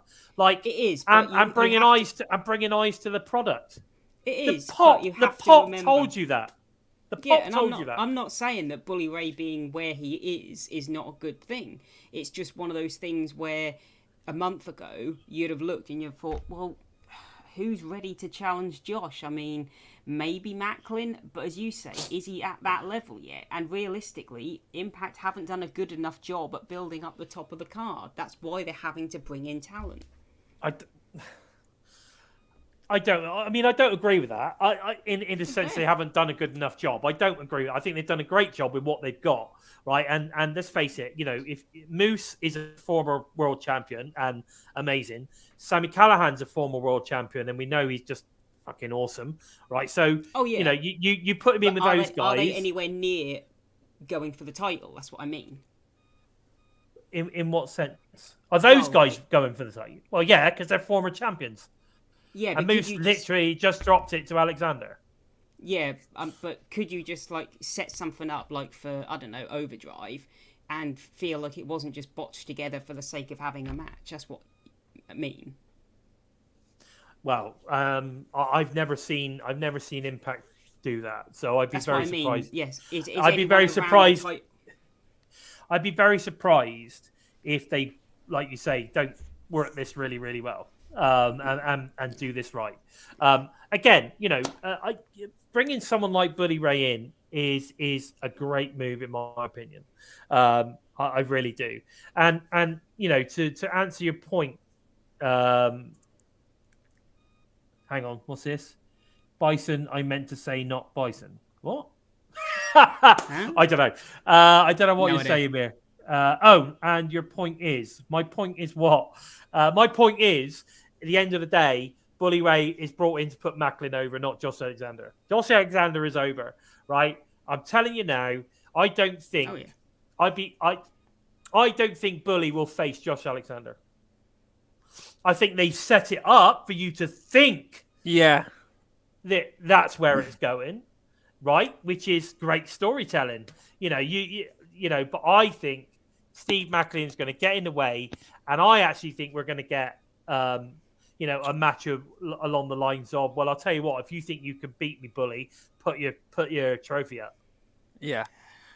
Or we could get that lovely triple threat we always like to.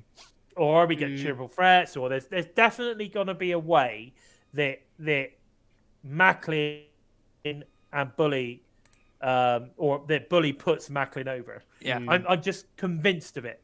We'll have to wait and see where they go. I mean, we will. December's always a bit of a nothing month, isn't it? Because we only have half the month of TV.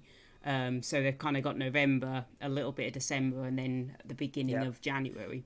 See, there you go. Look, put what Bonus Baby's just said. See, he gets it. He sees what I'm doing. He sees what I'm saying. He gets it. That's exactly what I'm saying. Yeah. That's exactly what I'm saying. He's there to put Macklin over. He's there to give Macklin the rub. So, and I think it's a great move. Anyway, let's move on.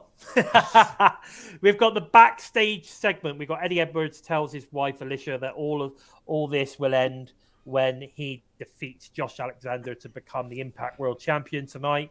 One of his daughters then asks the all-important question, but what if you don't win? For me, this is the significant question to the demise of Honor No More. There's your foreshadowing right there. Yeah. Yeah, that's it. That is it. That is the setup of the demise. So I'm saying, so we had the backstage segment, Steve. We get Eddie Edwards talking to his wife, Alicia, about, when this all ends tonight, when he defeats Josh Alexander to become the Impact World Champion. And then his daughter asks the all-important question, but what if you lose, Daddy? Well, what if you don't win?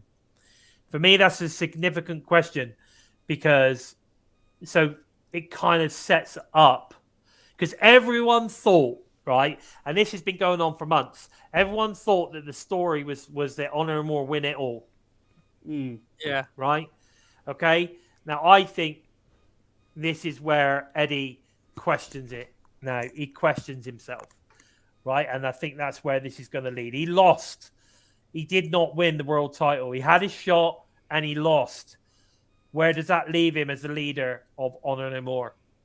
It's going to be an interesting one because, I mean, are we going to see the Eddie Edwards of like back in, was it 2017, where he kind of goes through that change again? Yeah, well, after Moose and Sammy basically fried his brain. I don't think it'll go that extreme. He's going to be conflicted again for a while, and I think he'll still remain in a heel role for a little while longer. But he's going to be very, very conflicted, and it might even drip back down to him versus Sami Callihan, and so it's like Sami Callihan will. It would have thought. Comment of the night there, Violet. Yeah, well, Leshrev was the one that would kill Honor More. And potentially, potentially that is what she's done. If you think about it, that's what the kid's done potentially, because she's saying, "Well, Daddy, what if you lose?" Yeah. Have you seen they post on Instagram Militia Edwards' daughter with the knockouts? Yeah, they were lovely, very cute. So sweet, guys. That's just check that out. It's lovely, very cute, very cute. Yeah, I agree with that. But there you go. So, Hakeem, I appreciate what you're saying, buddy. But if it goes the way I think it's going to go, then I think you're going to be very happy with the storytelling there, because it doesn't matter who wins the core shot. As long as in the end the rub is on the right person. Which will hopefully be Macklin if it all goes the way I hope it does. Otherwise, I'm going to look a right prick. But there you go. I'm pretty sure it's going to go that way. Okay, so then we get what I'm going to say is one of the match of the night contenders, the Knockouts World Championship. Gordon Grace. Gordon Jace. Jordynne Grace versus Sasha Mashavich. No, I mean, sorry, Masha Slamovich. Anyway, the bell rings. I thought both of them, when they came out, looked absolutely badass. I loved the white and silver look of Jordynne. I thought she looked fantastic. And I think, is it the first time that we've seen her in a two-piece as opposed to a one? I think so. That's for a while. She must be happy. She must be happy with her abs now. That's for sure. She's got a tiny waist now. She used to be quite thick, didn't she? But she's gone right. Her waist has gone right in. But she just incredible. So toned, so muscular, amazing. Anyway, the bell rings and the fight is on. Both competitors charge towards each other to unleash a flurry of strikes. Slamovich drops Grace on the top of her head and neck as she drives her into the hardest part of the ring. Grace attempts the Grace driver, but Slamovich quickly regains control with a double foot stomp. Slamovich charges into the corner, but Grace attempts the Grace driver, but Slamovich quickly regains control with a double foot stomp. Slamovich charges into the corner, but Grace counters into a spine buster. Oh my God. To create some much needed breathing room. Both knockouts are down following an in-sync spinning back fists. That was incredible. Grace hits back to the back power slams, followed by a modified is this a Michinoku driver? Michinoku driver. That's it for two. Slamovich spikes her with the Canadian Destroyer. That was brilliant. It was so crazy. Yeah, but it's not enough to keep Grace down because she is Jordynne. Thick mama pump badass Grace. Hits a delayed vertical suplex, then connects with a jackhammer for another close near fall. I mean, who fucking taps out with jackhammer for fuck's sake? Anyway, Slamovich locks in the choke, but Grace breaks free. Grace counters the snowplow into the Grace driver, but somehow, some way, Slamovich kicks out at two. Slamovich is a badass, that's for sure. Slamovich hits an air raid crash, followed by the snowplow, but Grace's foot is under the bottom rope to break the pin. what a bit of luck that was. That was such a great moment of the match. That had me fucking thinking, oh fuck, and then the foot was on the rope. It was like, why's referee still fucking counting? The foot's under the rope. I nearly jumped It up was and that was so well executed. Yeah. Absolutely brilliant. Grace then soars with a Grace driver off the top rope to win the match and Masha's undefeated streak. Gordon Grace defeats Masha to retain the Knockouts World title. This match was incredible. Just top to bottom, this was so good. I've watched it 3 times. It was that good. I have watched this match 3 times. Yeah. What are your thoughts on this match, Steve? Yeah, this could very well have easily been the main event. Started off a little slow, I think because the crowd were a little worn out from the Gauntlet, but halfway through the crowd kicked in, and the match I think benefited from that crowd, and it was booked perfectly. You know, you had Masha, who pretty much could have won this match had her ring awareness been better. So it's one of those where Jordynne didn't beat Masha, kind of Masha beat herself in a way. Yes, because of her aggression. Yeah. So like I said, because she was so aggressive.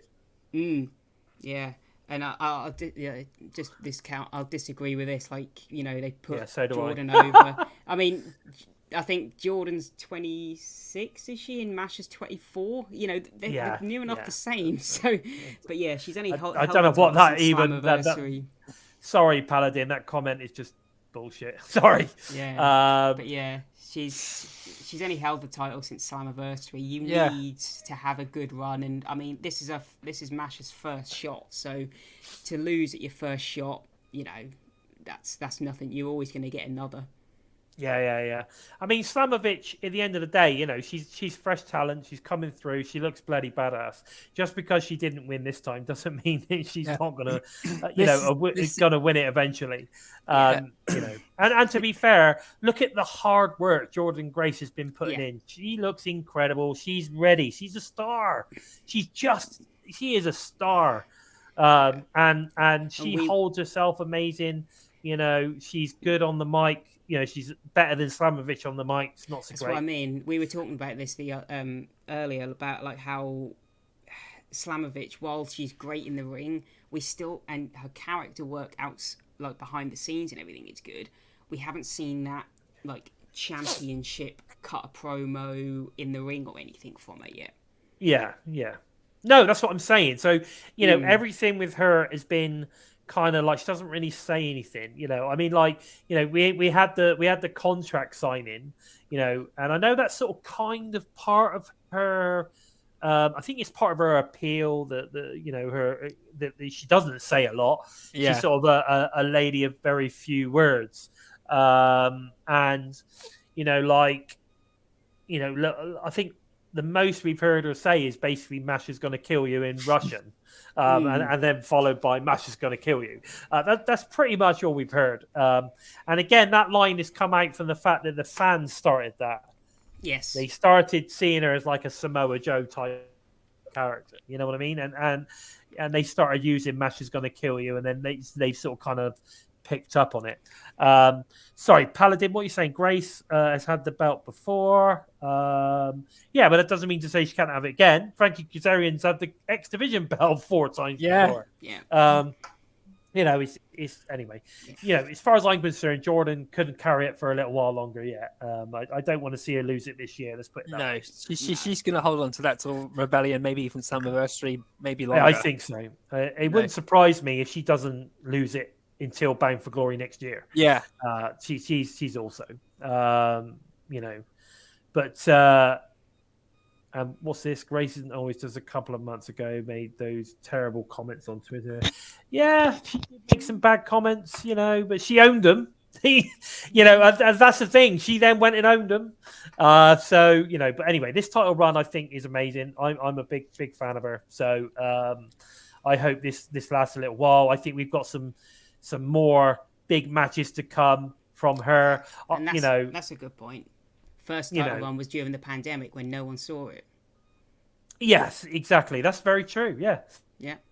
Yeah, you're right there, definitely. Yeah, there you go. But it's great to see her now, and the crowd exploded for this. It was an amazing match, amazing match. Masha's signed; she's going to be around for a while. It's going to be interesting to see where it goes. I'd like to see Jordynne versus Killer Kelly at some point. I think that's going to be it. That'll be a hell of a match as well. But we'll see how it goes. Definitely, we'll see how it goes. Now we then get the promo for Hard to Kill, Friday the 13th, set for Center Stage Atlanta, which was pretty cool. You could hear a lot of sort of kind of like gasps and lots of clapping and stuff from the audience, which is cool. So that was pretty cool to see. I'm looking forward to that one. So then it's main event time. Impact World Title match: Josh Alexander versus Eddie Edwards. We've been waiting for this one. I think this has been built extremely well over the past few months, and I'm really looking for. Well, to be fair, the story of this one's been going on for quite some time. If you want to talk about long-term storytelling, this has been 2 years in the making. Yeah, I mean the whole honor no more thing. If you believe what Eddie's saying, that he got pissed off because he didn't get his rematch. What they call it is when you lose the title, you automatically get a rematch, don't you, or something? He didn't get that. Is that right, or something like that? Or Impact didn't trust him. They didn't trust him to get the title Kenny. from Kenny. They didn't trust him to get the title from Kenny Omega, and they just that's right. They put Sami Callihan over Eddie Edwards, despite Eddie Edwards being the face of the company, which is what pissed him off. Yes, exactly. Yeah. And no, totally. I get exactly what you're saying. That was the beginning of everything. Yes, definitely. So basically, this has been a long time in the making. I think they've built it really well. I think it's been some good stuff over the past couple of weeks. The Tom Hannafan interview with Josh Alexander was great. If you didn't get to see that, it came out literally the week leading up to Bound for Glory. Go and check it out. It's on YouTube. Really good stuff. I hope they do more of that kind of thing. But that was really, really good.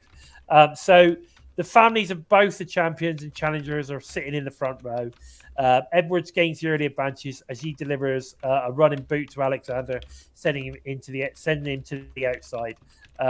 Edwards hits the slingshot crossbody to the floor, then hits a series of chops at the apron. Alexander hits his signature running crossbody, but Edwards comes back with a belly-to-belly suplex moments later. That was really well executed. Edwards dives through the ropes, colliding with Alexander on the outside. Edwards rips up the protective floor mats. He should have done that. That doesn't pan out too well for you later, Eddie. Then spikes Alexander with a die-hard driver into the exposed hardwood. Amazing. Edwards rolls back in the ring with Alexander, has enough wherewithal to kick out for a two.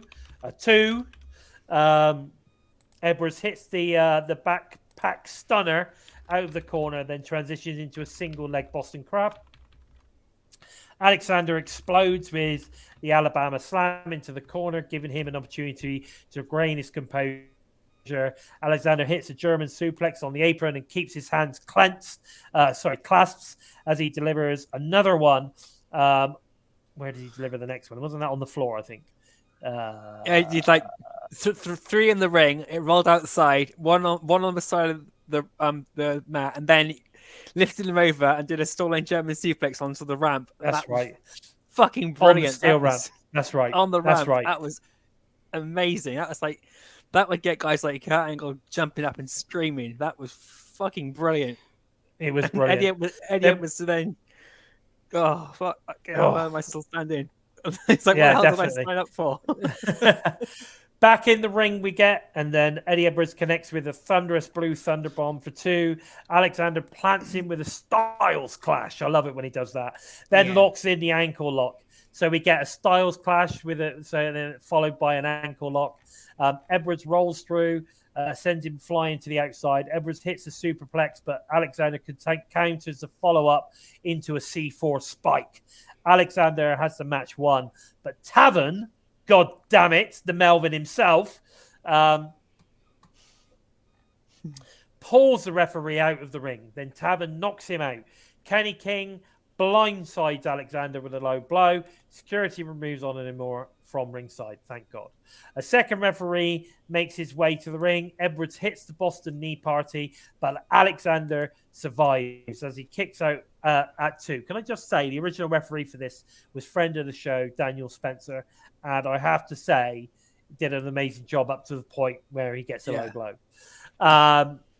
No, that's amazing. You know, main event in a Bound for Glory referee. Come on, lad. Come on. Really good. But yeah, I feel sorry for him when he get low blowed, though. That was nasty. Yeah. There's nothing pleasant about getting punched in the balls. It really does hurt. Definitely. But anyway, Edwards then hits the Boston knee party, but Alexander survives as he kicks out another 2. Edwards catches him with a mid-air knee strike, then hits the Tiger Driver for yet another near fall. Both men exchange chops in the middle of the ring, with Edwards gaining the upper hand. Edwards spits in Alexander's face. That was a bit gross. Very Sammy Callahan, that was. But that only fires him up. Yeah, it pissed him off. Alexander counters the Boston knee party with a C4 spike to win. Josh Alexander defeats Eddie Edwards to retain the Impact World title. Now, again, this is a match of the night contender for me. I think, you know, this was almost a double main event for me. I thought both the knockouts and, you know, the Impact World title match was just outstanding. And I have to say, I cannot give it to either of them. So I would, from my point of view, I'd like to say both those matches were a match of the night. So well done, guys. It was fantastic.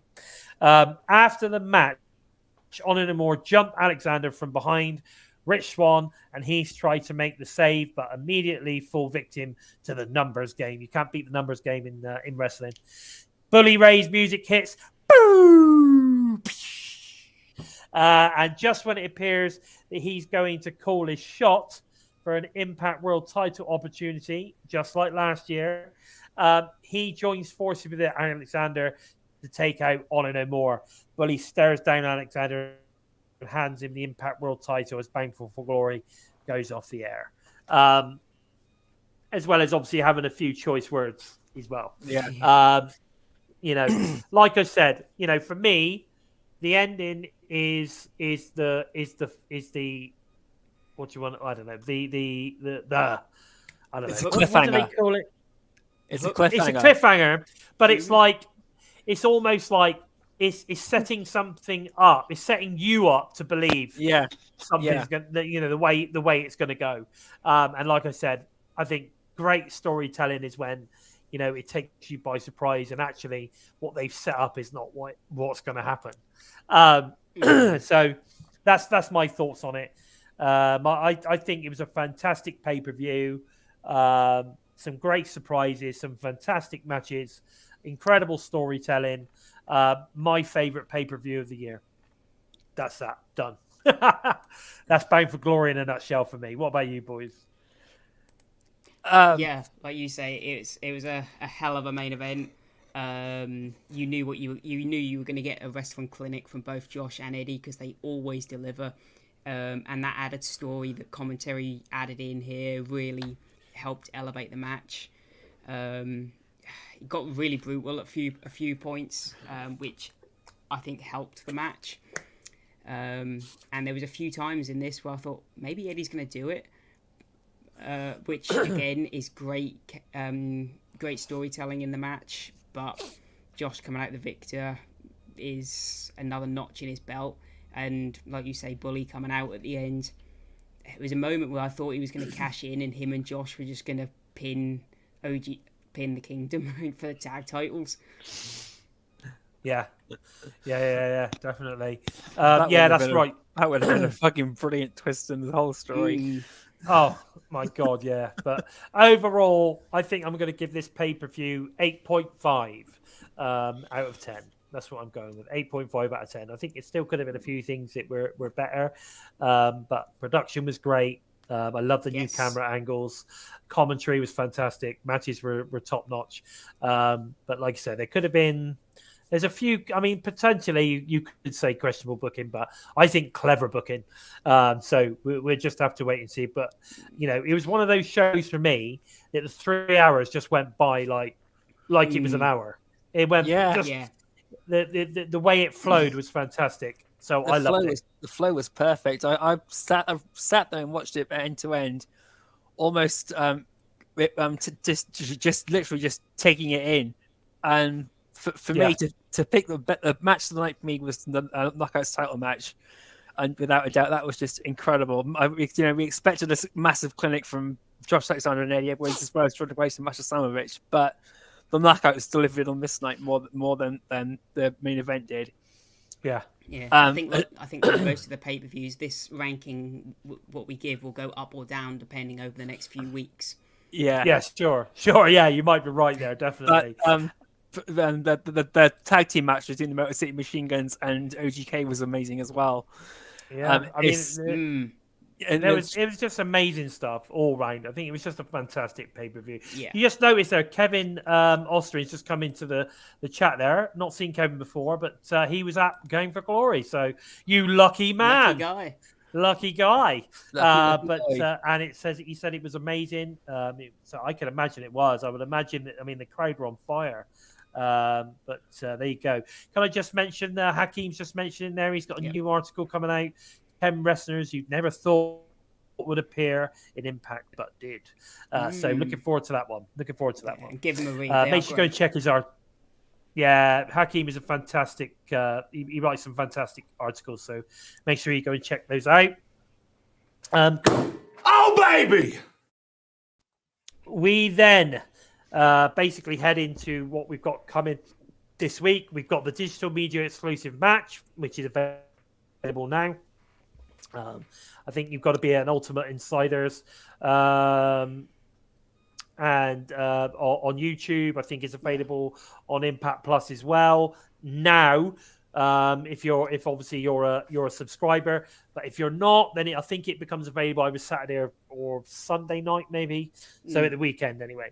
But it's Trey Miguel versus Laredo Kid versus Alex Zane. Sorry, let me get this right again. It's a 3-man tag match. It's a 6-man tag match. So it's Trey Miguel, Laredo Kid, Alex Zane versus Bullet Club, Ace Bay, and obviously Juice Robinson. And it was filmed, I'm assuming, pre-Bound for Glory, pre-Countdown to Glory. Yeah, this was the warm-up show before the countdown, like they did with the Les Shepard's entire Valkyrie at Victory Road. Yeah, it is a fantastic. I've watched it. I watched it earlier. I'm telling you now, this is worth a watch. So if you've got YouTube Insiders or Impact Plus, go and check it out. Fantastic match. If not, it'll be available for free at the weekend. Go and check it out. Really, really good match. I think Juice. If you're fans of the Bullet Club, you're fans of Ace and Bay as a tag team, go and watch this match. Absolutely fantastic match. We then got BTI tomorrow night. So we got the Motor City Machine Guns versus Shera and Raj Singh. I'm pretty sure that's going to be another loss for Shera and Raj. I'll be surprised if that's a win for them. But it should be a good match. And what I like about these BTI matches, regardless of whether you win or lose, you're going to get a good 10-15 minute match. Like I say, Shera and Raj get a good showing. It's a chance for them to showcase, okay, how good are you as a tag team? Yeah. Yes, definitely. And I think we'll get some good stuff out of them. So I'm actually looking forward to it. I think it's going to be to be fair, Motor City Machine Guns, every match I love.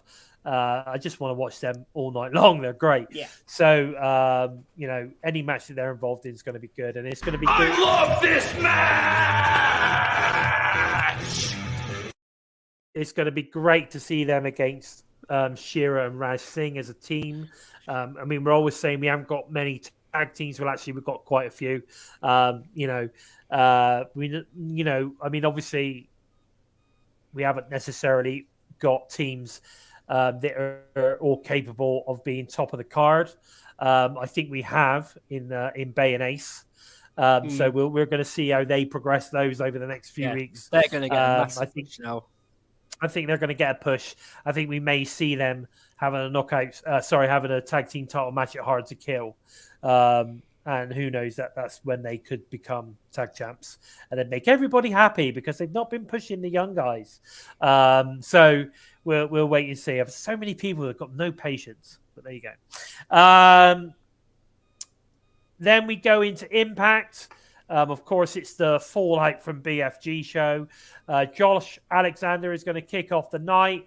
Obviously, he's going to come out and, thank people. And I'm sure we're going to get some sort of showdown with Bully Ray. And who knows, maybe that's when Macklin comes out and faces Bully Ray. Or I don't know. I'm sure we're going to get something. It isn't just Josh in the ring celebrating his victory or whatever. I'm sure there's something going to happen there.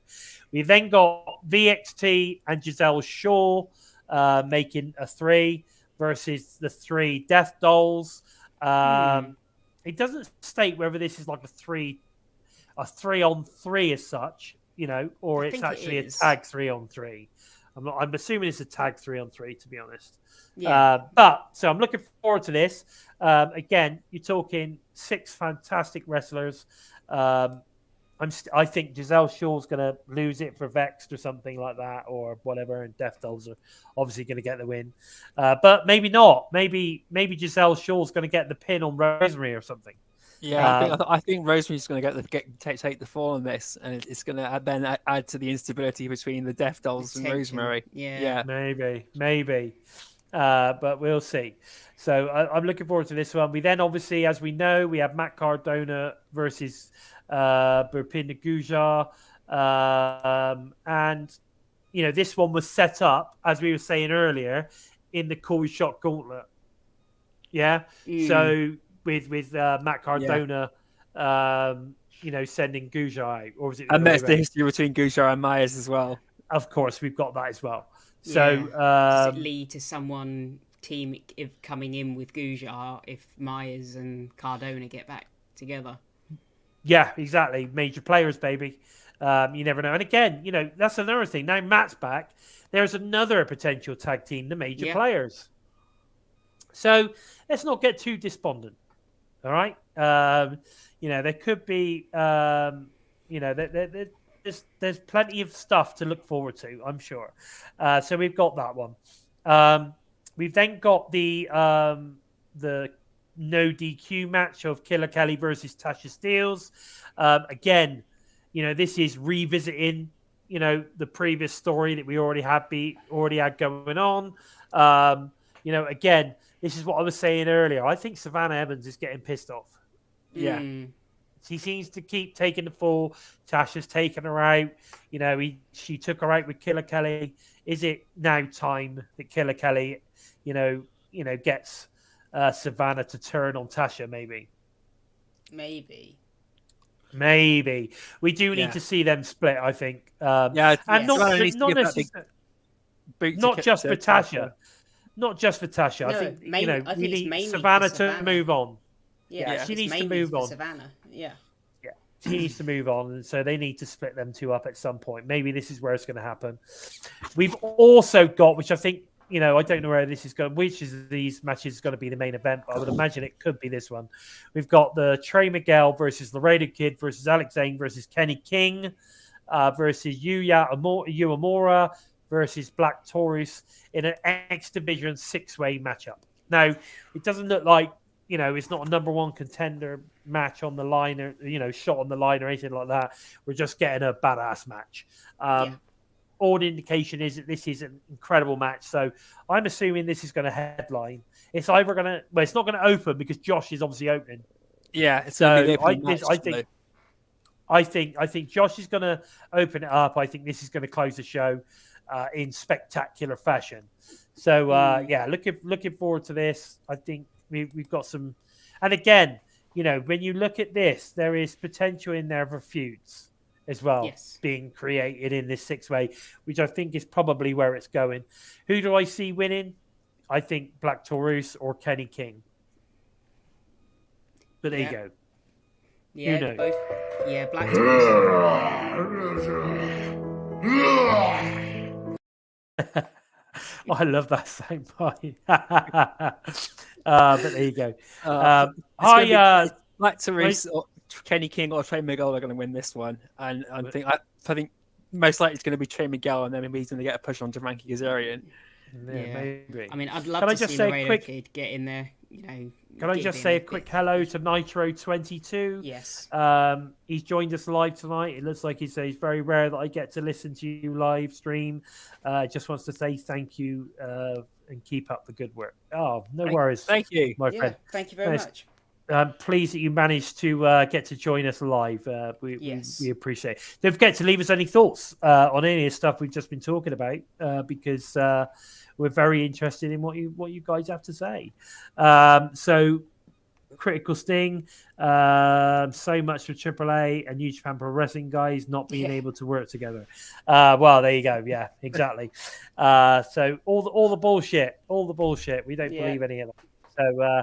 Yeah, fantastic. Absolutely fantastic matchup. I think it's going to be an absolute cracker. And I think Black Taurus has been getting a bit of a push lately. So I've got this feeling he's gonna win. I've got this feeling he's gonna win. Yeah, I would love to see Black Taurus versus Frankie Kazarian. That would be amazing. Yeah, I think he deserves a crack at it. He's damn good. Well, guys, that's just about it. All we got time for really this week, guys. But don't forget to tune in to the TNI Impact review show tomorrow night, live on YouTube and Twitch, directly after Impact airs on Access TV, Impact Plus, and of course YouTube Insiders. Please don't forget to head over to the TNI Patreon for exclusive extra content when you sign up, and of course join our Discord, where we pretty much talk about everything Impact and all wrestling related, as well as movies and other sports, etc. All sorts of stuff gets talked about on there. And we get, I think, obviously Uncle Mark does quite a lot of stuff on there as well. So definitely worth checking out. Yeah. He's pretty much lives in Discord. I think he's pretty much his treehouse. But there you go. Also, all TNI shows are available for all you listen on the go fans. There's audio only via SoundCloud, Spotify, iTunes, wherever you listen to your favourite shows. Where can we find you on the socials, Joe? You can follow me on Twitter at JOKEmptySpace. You can jump onto Facebook or Twitter and look for #EmptySpace, #IntoTheVoid, or if you fancy to tickle your taste buds and your sense of humour, look for #DailyGiggle. But approach with an open mind and you just might keep your sanity. Halloween coming up too, so prepare for a few gritty ones. Bit more darker, a bit more offensive from the darker side of the void. So... What about you, Steve? Where can we find you, bud? You can find me over on the Twitter at SimplySteve311 for everything Impact Wrestling related. Head over there, give us a look. Keep an eye out for anything. So yeah. Twitter. Okay. If you're interested in finding out a little bit more about the Bison, I'm available on Twitter at LordBison45. I will repeat that, at LordBison45. I'm getting very close to that 2,000 follows now. So come on, guys, get me spread around, help me get my 2,000 follows. I'd appreciate that. I'm getting close to getting a check mark. You know what I mean? I could be fighting Brian Myers for that Digital Meter Championship one day. You never know. I just need a blue check mark. Hard to kill. Could be happening. I am the greatest. Oh yeah. Guys, I just want to say a quick hello to Impact Wrestling Slam Zone. Great to have you join us today, my friend. Fantastic. Do I think Ace and Ace will come back since Billy Ray is back with Impact? No, I don't. No, but sadly not now. Yeah. No, I think we had our Aces and Ace T's earlier in the year, didn't we? Yeah, I think so. If D'Lo Brown was there and the Good Brothers were there, then I could see something happen. But now, anyone else I could think would have been Ace Austin, but he's in Bullet Club now. So who they could bring in to reform a new version of Aces and Eights is a bit up in the air. To be fair, the fact that we've got Bullet Club kind of makes Aces and Eights redundant, really. Yeah, that too as well. So Yeah, I sadly don't see it happening. But if D'Lo Brown was there, then they could have done something with it. But sadly, D'Lo Brown not being there, then I don't think it will. But it's a good question, so thanks for asking. Yeah. Please take the time to help us out moving up the rankings on YouTube by giving us a thumbs up And if you're new to us and you like what you see, please consider hitting that subscribe button.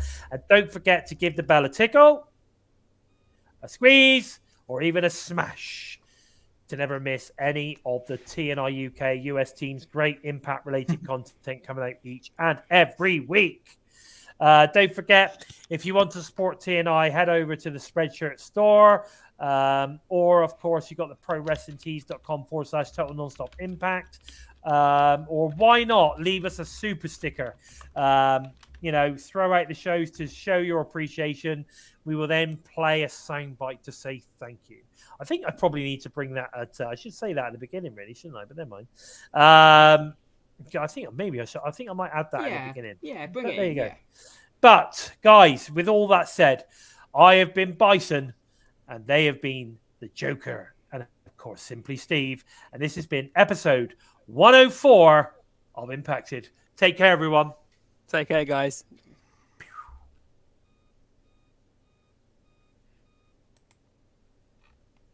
Press the button. Somebody.